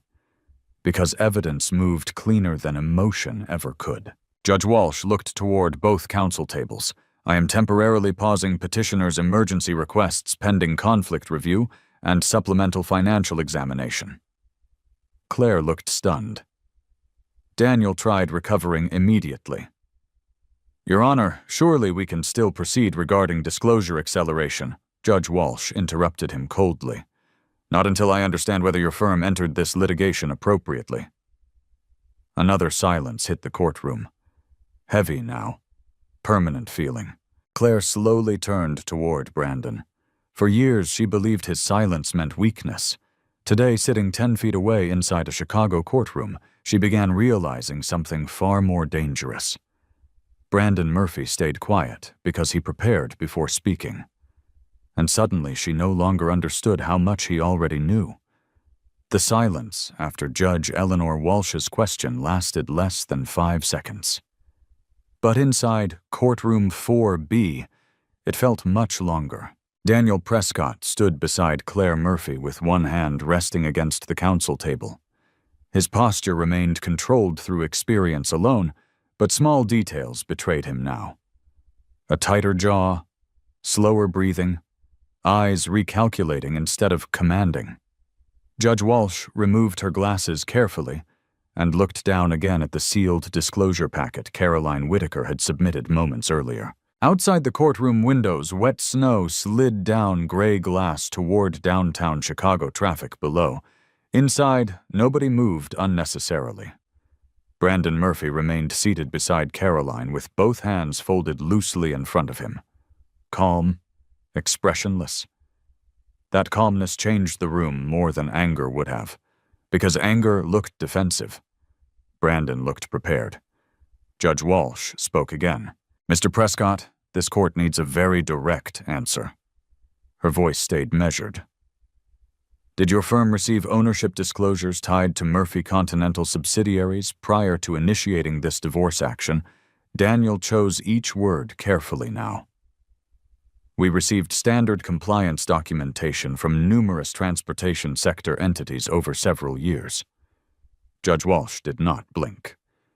"That still does not answer my question." Caroline Whitaker opened another file quietly.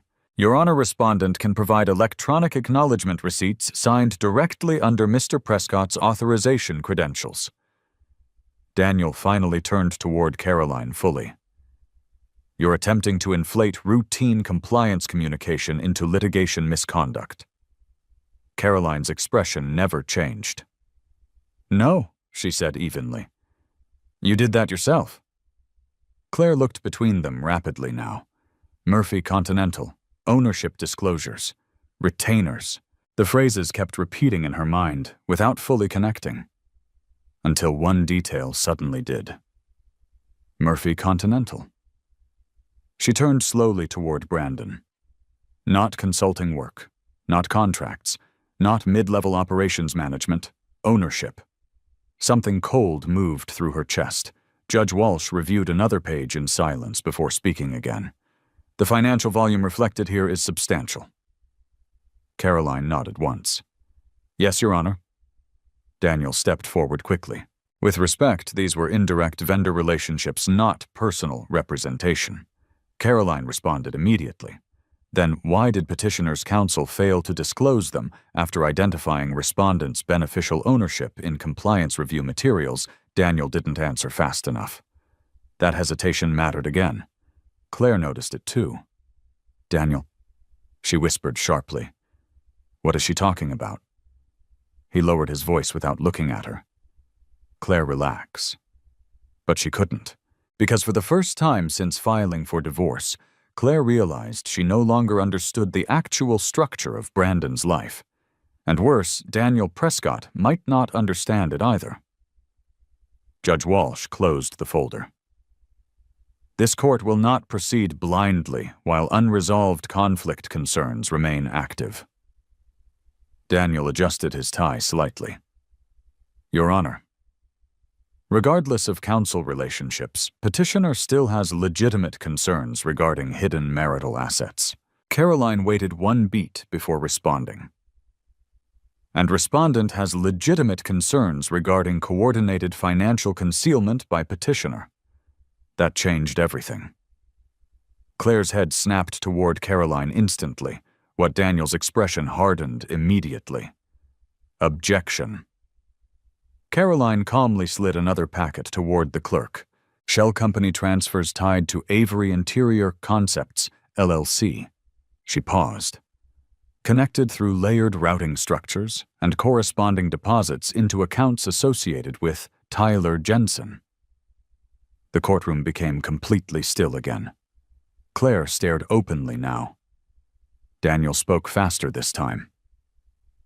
"These allegations are premature." "Not allegations," Caroline replied. "Bank records." Judge Walsh accepted the second packet carefully. Brandon watched Claire's face as realization started moving through her in fragments. Not full understanding. Not yet. Just enough fear to replace confidence. Weeks earlier, at the Peninsula Hotel, she believed she controlled timing.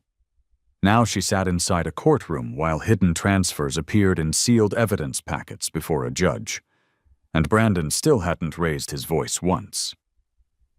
Judge Walsh reviewed several pages quietly. How much money are we discussing? Caroline answered directly. Current documented transfers approach $800,000. Claire turned sharply toward Daniel. You said this wouldn't matter. Wrong sentence. The moment the words left her mouth, Daniel's expression darkened. Because now the courtroom understood something else. These conversations existed long before filing. Judge Walsh noticed too. When exactly did petitioner begin moving funds through this entity? Caroline checked the timeline briefly. Approximately 6 weeks prior to formal filing, Daniel stepped forward immediately. There are legitimate business explanations for consulting transfers. Caroline looked directly at him now. Then why did Tyler Jensen establish the registration IP used to create the LLC? Daniel went silent, only for a second. But again, too long. Claire's breathing changed beside him. Shallow now, unsteady. For years, Claire believed powerful men controlled rooms through confidence and noise.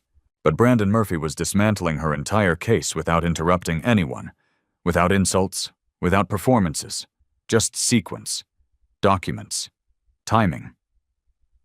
Judge Walsh leaned back in her chair slowly. I am ordering immediate financial preservation effective today. The clerk began typing rapidly. No transfers restructuring liquidation or concealment activity involving disputed assets without court approval. Daniel attempted recovery. Your Honor. I'm not finished, Counselor. The courtroom fell silent again. Judge Walsh continued. Additionally, this court requires full supplemental disclosure regarding Prescott and Vale's prior financial relationships connected to Murphy Continental entities. Daniel's face tightened visibly now. Not dramatic panic. Worse, professional damage assessment. Because Chicago legal circles ran on reputation, and Eleanor Walsh's courtroom carried weight. A compliance conflict tied to hidden financial relationships could spread quietly through firms, clients, and boardrooms within days. Claire looked toward Brandon again. He sat exactly the same way he had since entering the courtroom. Still, watching, controlled. That frightened her more than rage ever could have. Finally, she spoke directly to him for the first time all morning. How much do you actually own? Several people in the courtroom looked up immediately. Brandon turned toward her slowly. His answer came calm and flat. Enough? Claire stared at him. That's not an answer. Brandon held eye contact for a few seconds before replying. You never asked the right questions. The sentence landed harder than any accusation, because it was true. Claire spent years judging Brandon's truck clothes routines silence. She never once asked why major executives called during holidays, why Brandon disappeared into private meetings downtown, why compliance officers occasionally mailed overnight documents requiring signatures at home. She saw ordinary habits and assumed ordinary value. Judge Walsh interrupted the silence. This matter is continued pending expanded financial review and conflict examination. The gavel struck once. Sharp, final. People throughout the courtroom started gathering files immediately, but the tension stayed heavy. Daniel leaned toward Claire quickly. We'll manage this. Claire barely heard him. Her eyes stayed fixed on Brandon. Caroline Whitaker quietly organized folders beside him with practiced precision. No celebration. No smugness. That unsettled Daniel more than anything else. Because if Brandon Murphy still looked this calm after exposing major weaknesses in the case, then he probably had more evidence waiting. Much more. Outside the courtroom, attorneys filled the hallway while elevators opened and closed continuously. Brandon stepped into the corridor beside Caroline. Snowlight reflected across polished courthouse floors. Caroline lowered her voice slightly. You realize Daniel's going to start panicking now? Brandon buttoned his overcoat calmly. He should. Caroline studied him carefully. You think Claire understood today? Brandon looked through the courthouse windows toward downtown Chicago beyond the snow. No, he said quietly. Not completely. What does that mean? Brandon's expression hardened almost invisibly. It means she still thinks this is about money. Caroline waited. Brandon finally looked back toward the courtroom doors where Claire and Daniel remained inside, speaking urgently.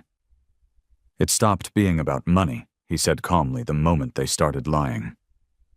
Then he walked toward the elevators, while somewhere behind him Daniel Prescott was beginning to realize the worst part of the morning wasn't the courtroom loss. It was the growing possibility that Brandon Murphy still hadn't shown everything yet. Tyler Jensen stopped sleeping normally 3 days after the courtroom hearing. At first he blamed stress. Too much whiskey. Too many calls. Too many headlines floating through Chicago legal circles about undisclosed conflicts and financial irregularities connected to a high-asset divorce case. But deep down, Tyler understood something worse. The structure around him was collapsing. And unlike Claire or Daniel Prescott, Tyler had never built his life around patience under pressure. He built it around appearances, luxury listings, designer suits, fast confidence. The image worked perfectly when markets climbed and people admired success from a distance. It worked less effectively once subpoenas started arriving. The first subpoena reached his brokerage office at 9:12 a.m. on a Tuesday. His assistant walked into the glass conference room, carrying a certified envelope with nervous hands. Tyler. He looked up from his laptop. What you need to see this. Tyler opened the envelope casually at first. That casualness vanished within seconds. Cook County Court authorization, financial disclosure demand, associated records request, wire transfers, consulting invoices, electronic communications. Tyler's throat tightened immediately. His assistant lowered her voice. Is this serious? Tyler forced a laugh that sounded weak even to himself. Just legal garbage. But his hands betrayed him. Slight shaking. Tiny. Enough. The next subpoena arrived before noon. Then another. By evening, his brokerage compliance department requested internal clarification regarding suspicious invoice activity tied to Avery Interior Concepts, LLC. Tyler sat alone inside his office overlooking downtown Chicago, while snow drifted beyond the windows. His phone buzzed constantly. Claire. Daniel Prescott. Unknown numbers. He ignored most of them. For the first time in years, Tyler Jensen looked genuinely afraid. Meanwhile, 40 minutes north in Winnetka, Brandon Murphy shoveled snow from the front walkway outside his house before sunrise. No assistants, no security, no chauffeurs. Just Brandon in work gloves and a dark winter jacket moving steadily through fresh snow beneath pale morning light. Neighbors drove past slowly on their way to commuter trains downtown. Most still had no idea who Brandon Murphy actually was. One older neighbor rolled down his window. Morning, Brandon. Brandon nodded once. Morning. You hear about that big freight acquisition downtown? The man asked casually. $900 million or something. Brandon pushed another line of snow aside. I heard. Crazy money. Brandon gave a faint nod, then continued shoveling. Inside the house, his phone vibrated once in his coat pocket. Rebecca Sloan. Brandon answered immediately. Tyler's cracking, Rebecca said without greeting. Brandon leaned the shovel against the porch railing. How bad brokerage compliance flagged the invoices internally. Snow drifted sideways across the empty street. Anything else? Rebecca paused briefly. His attorney contacted Caroline. That got Brandon's attention. What do they want? A conversation. Brandon looked towards the gray winter sky above the neighborhood. Set it up. By 2:15 p.m., Tyler Jensen sat inside a private legal conference room downtown, looking nothing like the polished real estate broker Claire first introduced into her life. Dark circles under his eyes, wrinkled collar, hands moving too much. Caroline Whitaker sat across from him with a legal pad while Brandon remained near the windows overlooking the Chicago River. Tyler kept glancing toward Brandon nervously. That surprised him most. Brandon still looked calm. Not furious, not vindictive, just attentive. Tyler cleared his throat. I didn't know who he was. Nobody answered immediately. Tyler looked toward Caroline. I swear to God, Claire told me Brandon was just some operations consultant. Brandon finally spoke. You helped move money anyway. Tyler swallowed hard. It wasn't like that. Caroline's voice stayed flat. Then explain it. Tyler rubbed both hands together anxiously. Claire said Brandon was hiding assets already. He looked toward Brandon briefly. She thought he was preparing for divorce first. Brandon said nothing. Tyler continued talking too quickly now. She told me there were acquisitions happening, that Brandon had secret accounts. Daniel said early pressure was necessary. That sentence settled heavily inside the room. Daniel Prescott. There it was again. Not just legal representation, strategic coordination. Caroline wrote something down carefully. Daniel Prescott advised financial movement. Tyler hesitated. Wrong move. Caroline noticed instantly. Mr. Jensen, she said quietly, this is the part where honesty becomes very important. Tyler looked toward Brandon again, still calm, still watching, no threats. That made Tyler even more uncomfortable, because men who stayed calm during betrayal usually had more evidence than they revealed. Finally, Tyler spoke again. He said timing mattered. Caroline didn't blink. Timing regarding what? The acquisition. Brandon's eyes narrowed slightly. Tyler rushed forward nervously. Not details. We didn't know details. He shook his head quickly.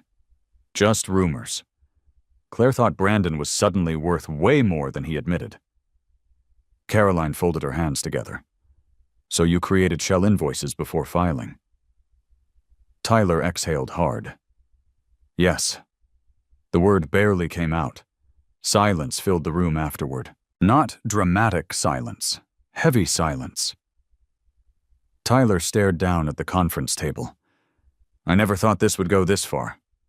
Brandon finally walked away from the windows slowly. How far did you think it would go? Tyler couldn't answer immediately, because the truthful answer sounded ugly.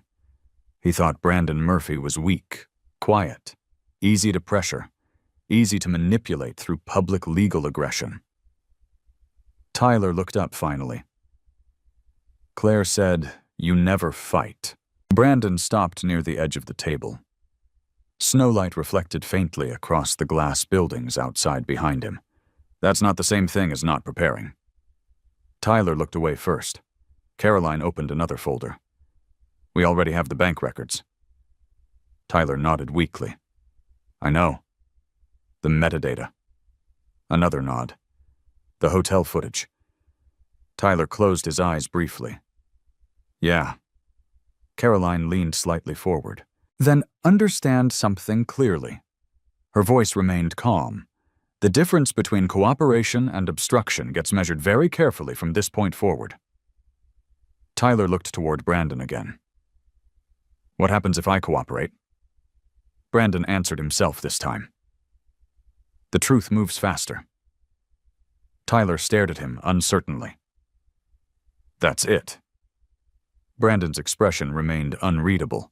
What else were you expecting Tyler honestly didn't know? Threats, maybe. Humiliation. Rich, powerful men in Chicago usually performed anger publicly, but Brandon Murphy never behaved the way Tyler expected. That frightened him more, because calm people were harder to predict. Tyler reached slowly into his briefcase and removed his phone. There are messages, he admitted quietly. Caroline's eyes sharpened immediately. What kind of messages, Claire? Daniel, me. Tyler swallowed hard. Planning stuff. Brandon stayed silent. Tyler continued. They talked about forcing disclosure before Brandon could bury acquisition assets. Caroline took the phone carefully. Anything else? Tyler hesitated one final time, then made the decision that would permanently separate him from Claire and Daniel Prescott. There are voice notes, too. The room became completely still. Outside freight trains moved through snow-covered Chicago rail lines beneath fading afternoon light. Inside the conference room, Tyler Jensen finally realized the quiet man he underestimated weeks earlier had never once needed to chase the truth. He only needed patience long enough for everyone else to expose themselves first. And now, Tyler was ready to start talking. The internal review meeting at Murphy Continental Holdings began at 7:30 on a Monday morning. No reporters knew about it. No public statements were released. That was Brandon Murphy's preference. Real consequences moved quietly long before headlines ever appeared. The executive boardroom overlooked the industrial river channels west of downtown Chicago. Steel barges drifted slowly through gray winter water, while freight trains moved beneath elevated bridges outside. Inside, 12 people sat around a black walnut table, reviewing compliance summaries connected to Prescott and Vail LLP. Rebecca Sloan stood near the display screen. Over the last 6 years, she said evenly, Prescott and Vail handled regulatory and compliance matters tied to multiple Murphy Continental subsidiaries. Several board members flipped through printed reports silently. A compliance officer continued, conflict acknowledgement procedures appear incomplete. Incomplete. Corporate language always sounded softer than reality. What it actually meant was this. Daniel Prescott filed aggressive litigation against the beneficial owner of companies financially connected to his own law firm. Without disclosure, without proper review, without understanding who Brandon Murphy actually was. One board member looked toward Brandon carefully. You recommending termination? Brandon sat near the far end of the table, wearing a dark sweater instead of a suit, black coffee beside him. No visible emotion, no. Several people looked surprised. The board member frowned slightly. Why not? Because this isn't personal. Rebecca almost smiled hearing that.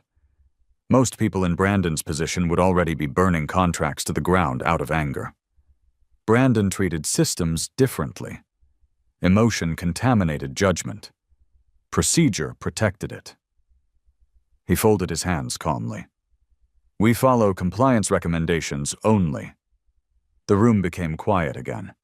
Another executive reviewed the report carefully. Recommendation suggests temporary suspension pending independent review. Brandon nodded once, then suspend them. Simple. No speeches, no revenge performance, just process. Meanwhile, 40 minutes away in a downtown office tower, Daniel Prescott sat alone reviewing emails that arrived overnight from his own firm's managing partners. Mandatory internal review, immediate disclosure request, temporary reassignment from sensitive client matters, professional language again. Soft words hiding sharp damage. Daniel loosened his tie slowly while reading the final line twice. Pending investigation, outside representation activity will be monitored directly by Ethics Counsel. That sentence terrified him more than Claire's divorce case ever had, because inside Chicago legal circles' reputation spread silently. Not publicly, privately, boardrooms, partnership dinners, quiet phone calls between managing directors. A lawyer's career rarely exploded dramatically. It eroded. Daniel stared through his office windows toward the frozen Chicago River below. For the first time in years, he genuinely considered the possibility that he might lose control of his career over one mistake, one assumption, one quiet man he never bothered to understand. His phone vibrated. Claire. Daniel answered immediately. What's happening? She asked before he could speak. Her voice sounded tight now. Thin. Daniel rubbed his forehead. We need to stay calm. That's not an answer. They're reviewing compliance issues internally. Claire went silent for 2 seconds. Then, what does that mean? Daniel looked toward the closed office door before lowering his voice. It means Brandon's legal team escalated the conflict issue aggressively. Claire's breathing changed slightly.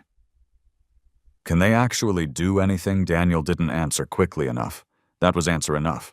Claire stood inside Tyler Jensen's empty condominium while holding the phone tightly against her ear. Tyler moved out temporarily after agreeing to cooperate through counsel. The silence inside the condo felt wrong now. Cold.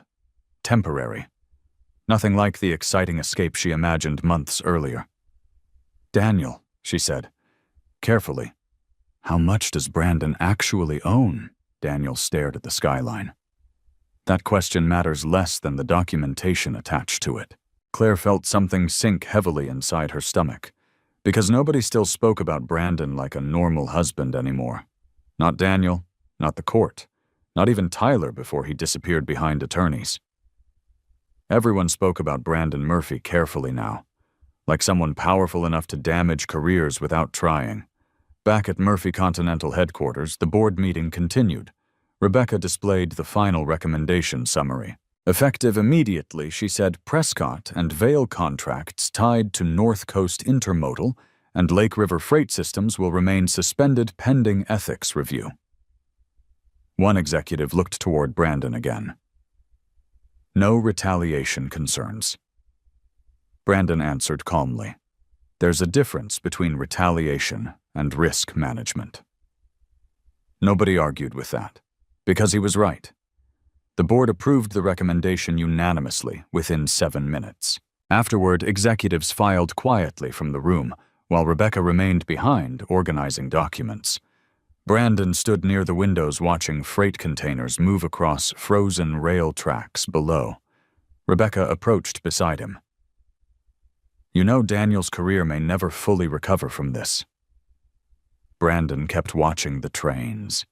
He made his own decisions. Rebecca studied him carefully. "You don't sound angry." Brandon finally looked toward her. "I was angry weeks ago.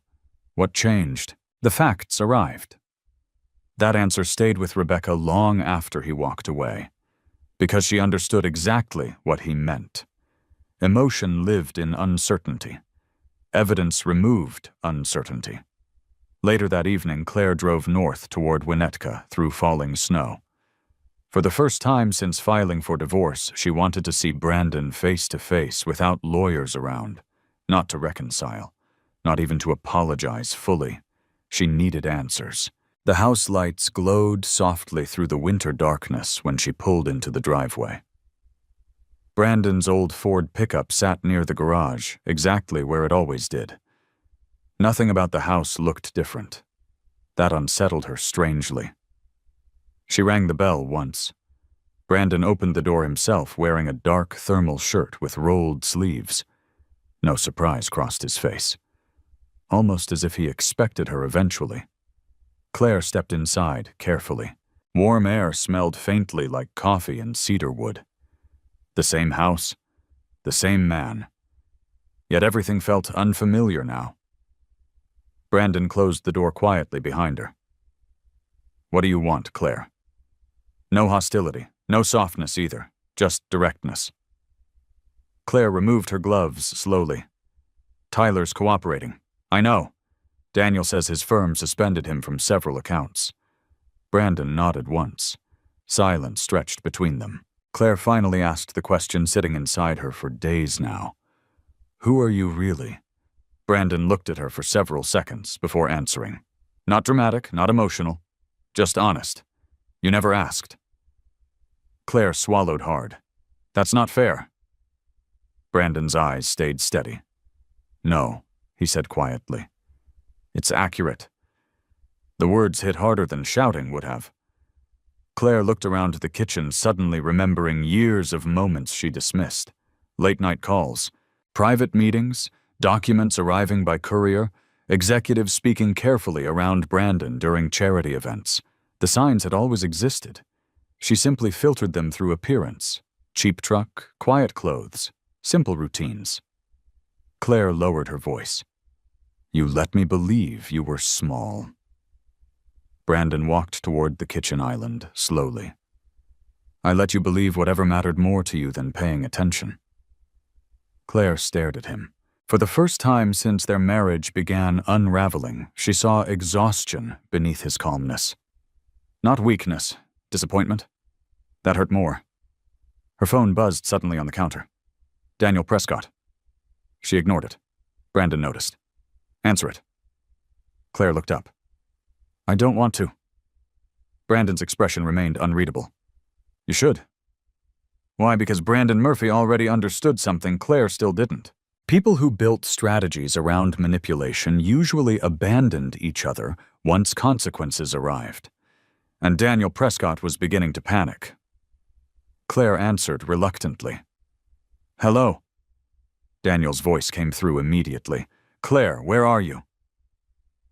She looked toward Brandon standing silently across the kitchen, at the house. A pause. Then Daniel asked the question carefully. Is Brandon there? Claire's eyes stayed locked on her husband. Yes. Another silence followed, longer this time. Then Daniel Prescott lowered his voice and said 7 words that finally revealed how frightened he had become. We need to discuss this before court.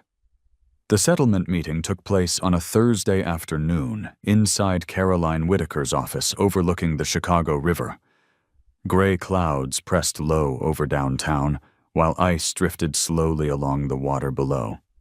Inside the conference room, everything looked clean and controlled. Black leather chairs, glass walls, stacks of organized documents aligned perfectly beside legal pads. No raised voices, no emotional theatrics, just consequences arriving quietly. Claire Murphy sat near the far end of the table, wearing a cream-colored coat she had worn twice already that week. Her makeup remained flawless, but exhaustion showed around her eyes now. Daniel Prescott sat beside her, noticeably different from the man who first entered court weeks earlier. Less polished, less certain. His firm had officially removed him from multiple corporate accounts pending ethics review. Rumors already moved through Chicago's legal community faster than he could contain them. Across the table sat Brandon Murphy beside Caroline Whitaker. Brandon wore a dark navy sweater instead of a suit again. No visible attempt to intimidate anyone. That somehow made him harder to read. Caroline opened the meeting directly. Respondent is prepared to offer settlement resolution today. Claire folded her arms carefully. What kind of resolution? Caroline slid a folder across the table. Primary residence transfer equity, structured support provisions, retention of personal accounts predating disputed transfers, standard confidentiality terms. Claire opened the folder silently. The offer was generous. Far more generous than she expected after everything uncovered in court. Daniel reviewed the numbers quickly beside her. His expression tightened almost immediately. He understood what the offer really was. Not weakness. Control. Brandon Murphy was ending the situation before public escalation damaged everyone further. Claire looked up slowly. That's it. Caroline remained calm. That is a fair settlement. Claire laughed once under her breath. Fair. For the first time during the meeting, Brandon spoke. Yes. Claire looked directly at him. You think I should just walk away quietly after 15 years? Brandon held her gaze evenly. I think you should stop digging. Silence hit the room immediately. Daniel adjusted papers beside her nervously. Claire leaned slightly forward. You're threatening me now. No. Brandon's voice stayed level. I'm warning you. That sentence unsettled Daniel more than Claire, because Brandon Murphy never sounded emotional when speaking seriously. Caroline opened another folder. We've completed expanded forensic review regarding Avery Interior Concepts, LLC. Claire's eyes shifted instantly. Daniel spoke quickly. We already addressed those transfers. Caroline looked at him calmly. No, you explained them. She paused. Poorly. She slid several bank summaries across the table. Color-coded timelines, wire records, deposit sequences, everything documented with brutal precision. Caroline continued. Additionally, metadata extracted from internal communication records establishes coordinated planning before litigation initiation. Claire stared at the paperwork silently. The evidence looked overwhelming now. Not because of drama, because of organization. Every transfer connected logically, every message aligned chronologically, every explanation weakened against documentation. Daniel attempted recovery again. None of this changes marital asset considerations. Caroline looked directly at him. It changes credibility. Another silence settled heavily across the room. Outside, snow began falling lightly over the river again. Claire finally looked toward Brandon. "You already decided who I am, haven't you?" Brandon answered without hesitation. "No." That surprised her. He continued quietly. "Your decisions did that." The words landed softly. That made them worse. Claire looked down at the settlement papers again. For weeks she imagined Brandon cornered, exposed, weak. Instead, he sat across from her, offering a controlled exit, while every documented fact tilted further against her.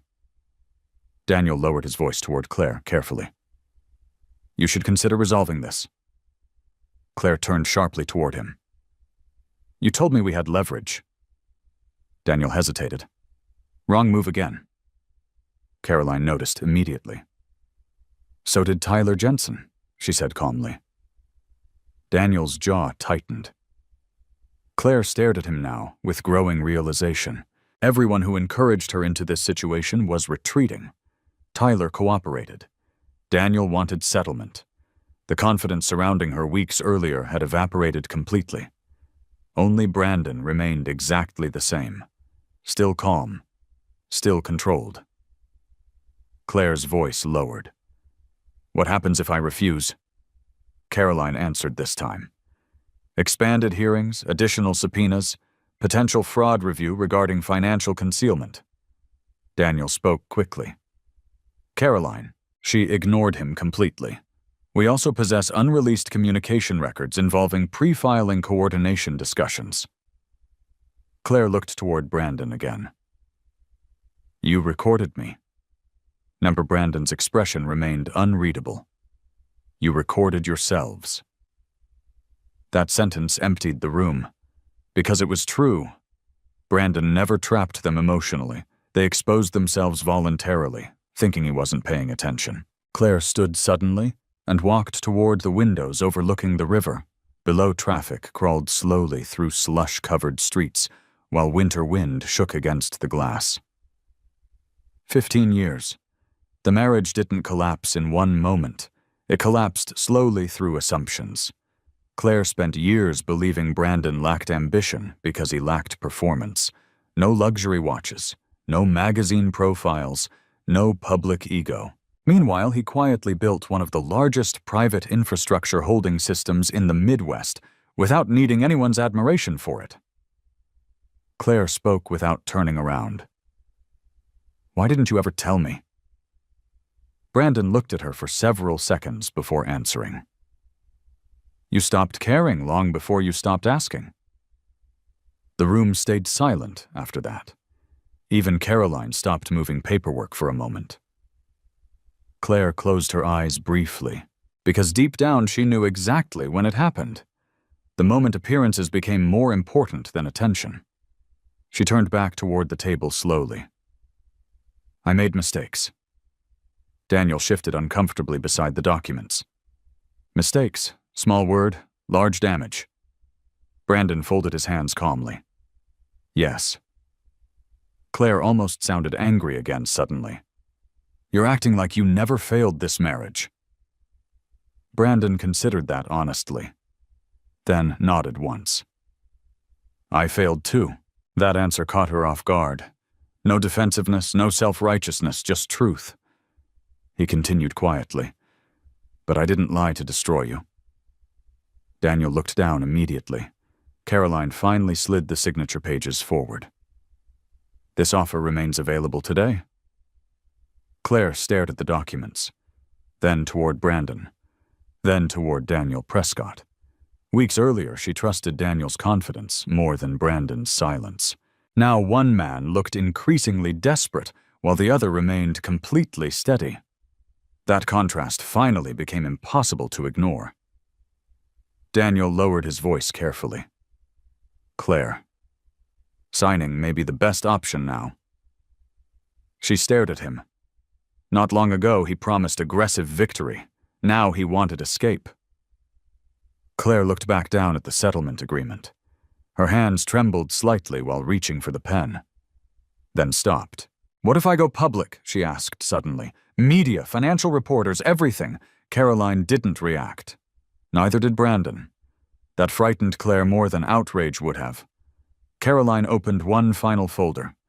Inside sat printed transcript excerpts, voice note summaries, transfer records, metadata timelines. A complete narrative already assembled cleanly enough for court review. Public exposure, Caroline said calmly, creates discovery expansion. She paused briefly, which would be unfortunate for everyone involved. Claire understood the message immediately. The truth was already organized. Carefully, quietly, ready. She looked toward Brandon one final time. Did you ever love me? The question hung strangely inside the room. Not legal anymore. Human, Brandon answered honestly. Yes. Claire swallowed hard. Then why does it feel like you stopped caring? Brandon looked down briefly before meeting her eyes again. Because caring and trusting aren't the same thing. That was the moment Claire finally understood something painful. Brandon Murphy had not become cold during this divorce. He became careful. And there was a difference. Without another word, Brandon reached for the settlement pages first. He signed calmly, then slid the pen across the table. No celebration, no victory speech, just finality. Claire stared at his signature while snow continued falling outside the office windows above Chicago. And for the first time since filing for divorce, she realized Brandon Murphy had already emotionally left the marriage long before the courtroom ever became involved. The final hearing took place under clear skies for the first time in weeks. Chicago winter sunlight reflected sharply off frozen sidewalks outside the Cook County Courthouse, while cold wind pushed between downtown buildings. Reporters gathered near criminal court entrances across the street, but nobody waited outside courtroom 4B. The divorce of Brandon and Claire Murphy had never become public spectacle. That was intentional. Brandon Murphy understood something many wealthy men never learned. The less noise surrounding power, the longer it lasted. At 8:52 a.m., Brandon stepped through courthouse security carrying a plain black coat over his arm. Same quiet posture, same measured pace. Nothing about him suggested a man controlling infrastructure assets worth hundreds of millions. That illusion still protected him. Caroline Whitaker met him near the courtroom entrance. Everything finalized, she said quietly. Brandon nodded once, and Prescott Caroline adjusted the folder in her hands. Ethics review became formal yesterday.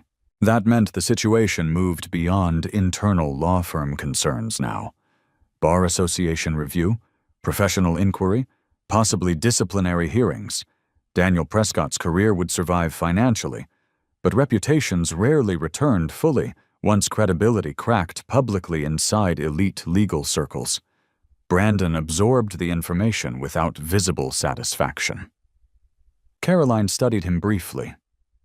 You really don't enjoy this at all, do you? Brandon looked through the courthouse windows toward the frozen city outside. No, she believed him. That was the strange part. Most people imagined revenge would feel powerful once it arrived. But Brandon Murphy never chased emotional victories. He only wanted truth documented clearly enough that nobody could distort it later. Inside courtroom 4B.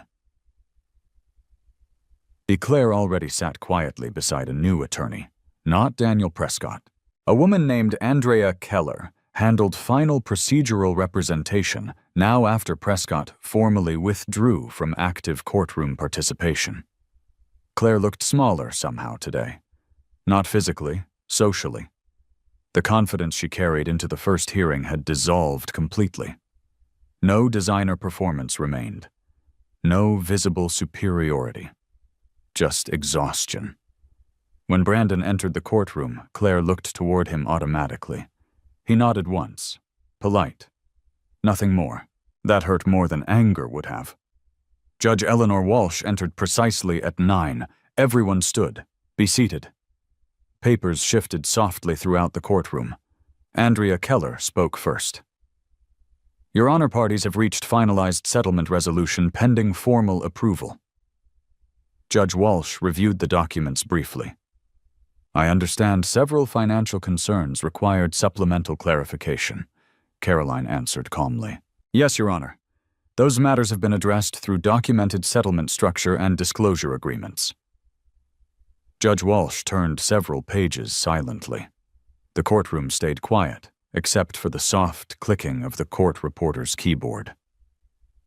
Finally, the judge looked up toward Claire.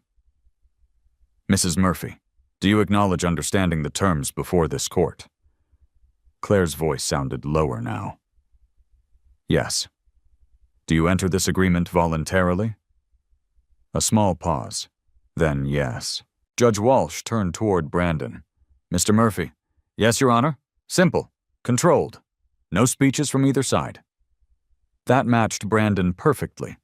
Judge Walsh reviewed additional pages connected to disputed financial transfers. The court notes previously identified irregular activity tied to Avery Interior Concepts, LLC. Claire lowered her eyes immediately. Andrea Keller answered carefully. Those matters were resolved within settlement negotiations and supplemental disclosures. Judge Walsh nodded once, then looked directly toward Claire. Mrs. Murphy understands something clearly. Her voice remained calm but firm. Attempting to manipulate financial positioning during active divorce litigation carries serious consequences. Claire swallowed once. I understand. Judge Walsh closed the file.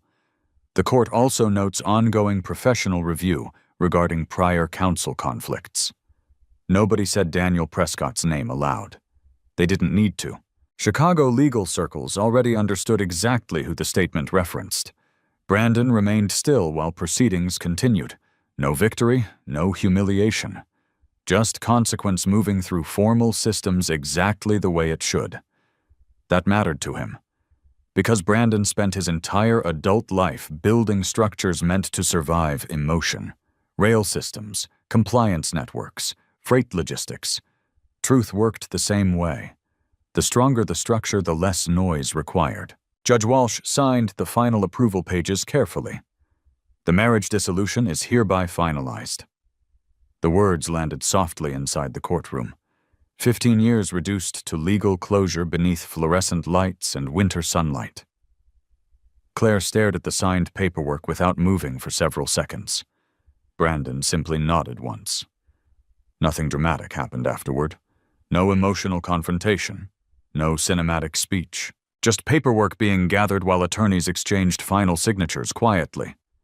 That silence felt more honest than shouting would have. Outside the courtroom, people moved through courthouse hallways carrying coffee cups and legal files, while elevators opened and closed continuously. Life continued normally around them. Claire stepped into the corridor slowly beside Andrea Keller. Then stopped. Brandon. He turned. For a moment, neither spoke. The hallway noise faded strangely around them. Claire finally asked quietly, Do you hate me? Brandon looked at her carefully. Not coldly. Carefully. No. Claire's eyes searched his face. Then what do you feel Brandon considered the question honestly? Tired. That answer nearly broke her composure, because she believed powerful men operated through rage, control, punishment. But Brandon Murphy looked exhausted more than victorious. Claire lowered her voice. I didn't understand you. Brandon slipped his coat on calmly. No, he said softly. You understood exactly what you wanted to see. Claire looked away first. That truth hurt because it reached beyond money or divorce. It touched years of assumptions about status, about masculinity, about value. She spent too long believing loud men were stronger because they looked important publicly. Meanwhile, Brandon quietly built systems worth more than every luxury dinner and charity gala combined. Andrea Keller approached carefully. "We should go." Claire nodded weakly. But before leaving, she looked back one final time. "Were you ever going to tell me Brandon understood the question immediately? About Murphy Continental? About the real scale of his life? About the man behind the silence?" He answered honestly. "I thought you cared enough to notice."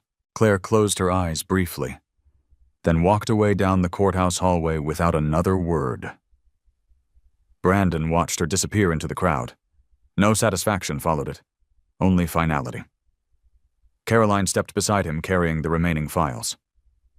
"That's it," she said quietly. Brandon nodded. "Yes. Tyler Jensen. Finalized cooperation agreements this morning, too." Brandon looked toward the courthouse windows. Snow had stopped completely now.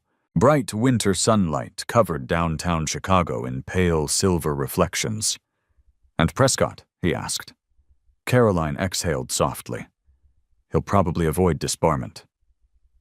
A pause. "But nobody serious will trust him the same way again." Brandon absorbed that silently. Not because he enjoyed hearing it, because he understood systems. Trust was infrastructure, too. Once compromised, everything built on top weakened afterward. Caroline studied him carefully. "You know what's strange?" "What? You never tried to destroy any of them." Brandon adjusted his coat sleeve once. They managed that part themselves. That sentence stayed with Caroline as they walked together toward the elevators. Outside the courthouse, freezing wind swept through downtown streets, while traffic crawled along wet pavement. Brandon stepped onto the sidewalk alone. No drivers waited for him. No cameras followed him. Just cold Chicago air filling his lungs while winter sunlight reflected off distant glass towers. His old Ford pickup remained parked exactly where he left it hours earlier. Same truck, same man. Yet something invisible had finally ended. Brandon looked once toward the courthouse behind him before opening the truck door. 15 years gone quietly. No revenge speech, no celebration. Just truth surviving long enough to reach daylight. And as Brandon Murphy drove away through frozen Chicago streets, the city around him still had no idea one of its most powerful men had just walked out of divorce court completely unchanged on the outside, which was exactly how he preferred it. 6 months after the divorce ended, Brandon Murphy stood beside a rusted chain-link fence outside Peoria, Illinois, just before sunrise. Cold spring wind moved across the empty lot, while freight trains rolled slowly through tracks half a mile away. The old trucking yard looked smaller than he remembered. 3 cracked loading bays, a collapsed storage awning, faded lettering barely visible on the side of the main garage building. Murphy Transport, his father's company. For years, Brandon avoided coming back here. Too many memories lived inside the concrete. Diesel fuel, winter mornings before school, his father checking manifests beneath fluorescent lights, then later bank notices taped to office doors, auction stickers placed on trucks, silence after the collapse. Now Brandon stood holding a fresh property transfer folder in one hand. He bought the yard back quietly 3 weeks earlier through a holding subsidiary nobody connected to him publicly. No press release, no interviews, no photographs. That was the only way Brandon Murphy ever preferred doing important things. A construction foreman approached wearing a reflective jacket and work gloves. "You really want to restore all this?" Brandon looked across the empty freight lot. "Yes." The foreman nodded toward the old garage. "Structural damage is worse than expected. We rebuild it. You planning another logistics company?" Brandon shook his head once. "Training center?" The foreman looked surprised. "For who?" Brandon watched a freight train moving slowly through pale morning light beyond the property. "Kids who can work," he said quietly, "but don't know where to start." The idea came to him months earlier during the divorce. While lawyers argued over wealth, Brandon kept thinking about how his father lost everything without anyone teaching him how financial systems actually worked: debt, leverage, timing. Nobody explained those things to working men until it was too late. Brandon intended to change that quietly. The Murphy Freight Institute officially launched 2 months later without major publicity. Scholarships for logistics management students, apprenticeship programs for diesel mechanics, training certifications for freight coordination and rail operations. Most people in Peoria assumed some regional transportation foundation funded it. Only a few executives inside Murphy Continental understood Brandon personally financed nearly all of it. He preferred it that way. One afternoon, Rebecca Sloan drove down from Chicago to visit the site. Construction crews moved between buildings while forklifts carried steel beams across the yard. Rebecca removed her sunglasses slowly. "You're really doing this?" Brandon stood beside a blueprint table, reviewing warehouse renovation plans. "Yes." Rebecca looked around the property. "You could have bought a private island after all this." Brandon almost smiled. "Too much maintenance." Rebecca laughed quietly. That still surprised people sometimes. Brandon Murphy actually had a sense of humor. It just lived beneath several layers of restraint. They walked slowly through the renovated training facility, while welders worked nearby beneath sparks and industrial lights. Rebecca glanced toward him.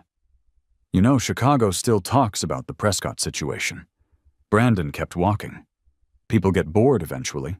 Not with stories like that." Daniel Prescott officially survived disciplinary review, with sanctions and monitored oversight requirements. His firm kept him employed, but quietly removed him from high-level corporate development work permanently. Tyler Jensen left Chicago real estate 3 months earlier.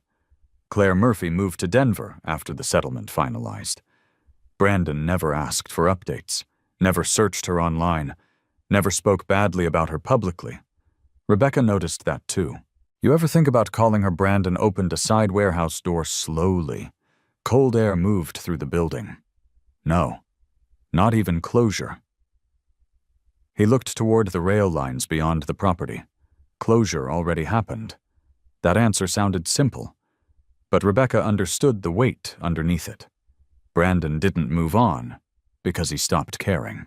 He moved on because the truth became undeniable. And once truth settles completely inside someone emotional, noise loses power. Later that evening, Brandon drove his old Ford pickup through downtown Peoria toward a small diner near the river. Same truck. Still rust near the rear bumper. Still no luxury SUV despite the wealth attached to his name. The waitress recognized him now. "Evening, Brandon." "Hey, Linda." Usual yes. Black coffee. Turkey sandwich. No performance. Construction workers filled half the diner booths while local news played softly above the counter television. Nobody inside looked at Brandon twice, and he loved that. Across America, men spent fortunes trying to appear powerful. Brandon spent years protecting the freedom of being ignored. His phone vibrated once while he ate. "Rebecca." He answered calmly. "What's up? You got invited to another infrastructure summit in New York." "Decline it." Rebecca sighed lightly. "One of these days you're going to have to accept public attention exists." Brandon looked out the diner window toward freight lights moving through the dark. "Attention isn't useful." Rebecca paused. "You know, most people would disagree. Most people confuse visibility with value." That sentence stayed quiet between them. The waitress refilled Brandon's coffee. Outside, another freight train passed slowly through the night, carrying containers eastbound toward Chicago. Movement, systems, quiet work connecting cities nobody thought about. That world always made more sense to Brandon than cocktail parties or charity galas ever did. 3 weeks later, the Murphy Freight Institute held its first scholarship ceremony. No luxury ballroom, just a renovated warehouse space with folding chairs and coffee stations. Parents arrived wearing work boots and department store jackets while students nervously held acceptance folders in their hands. Brandon stood near the back during the ceremony instead of on stage. A young student approached him afterward. Mr. Murphy Brandon looked up. The kid looked maybe 19, nervous, holding a scholarship packet tightly. "My dad used to work freight loading in Joliet," the student said. "He said this place is probably going to change my life." Brandon studied him quietly. "What's your name, Ethan? You willing to work hard, Ethan?" "Yes, sir." Brandon nodded once.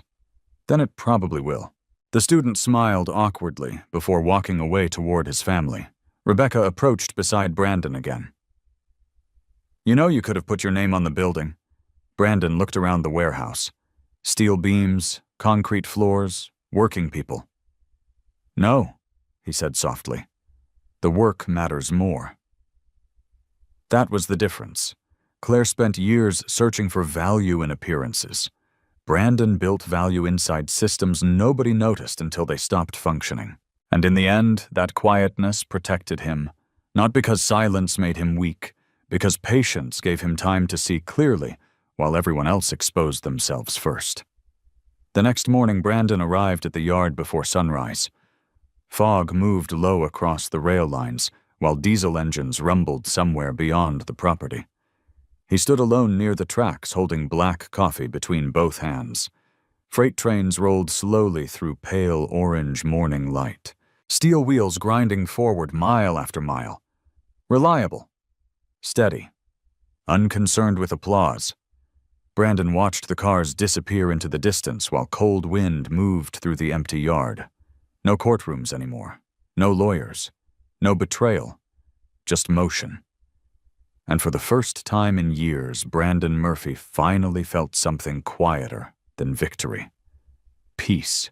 Life has a strange way of revealing people slowly. Some men speak loudly so the world notices them immediately.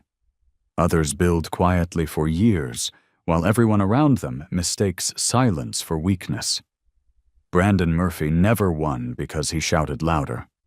He won because he stayed patient long enough for the truth to organize itself. A lot of people watching this probably know what it feels like to be underestimated. Maybe someone judged your value by your clothes, your job title, your car, or how quiet you were in the room. But real strength usually doesn't perform for attention.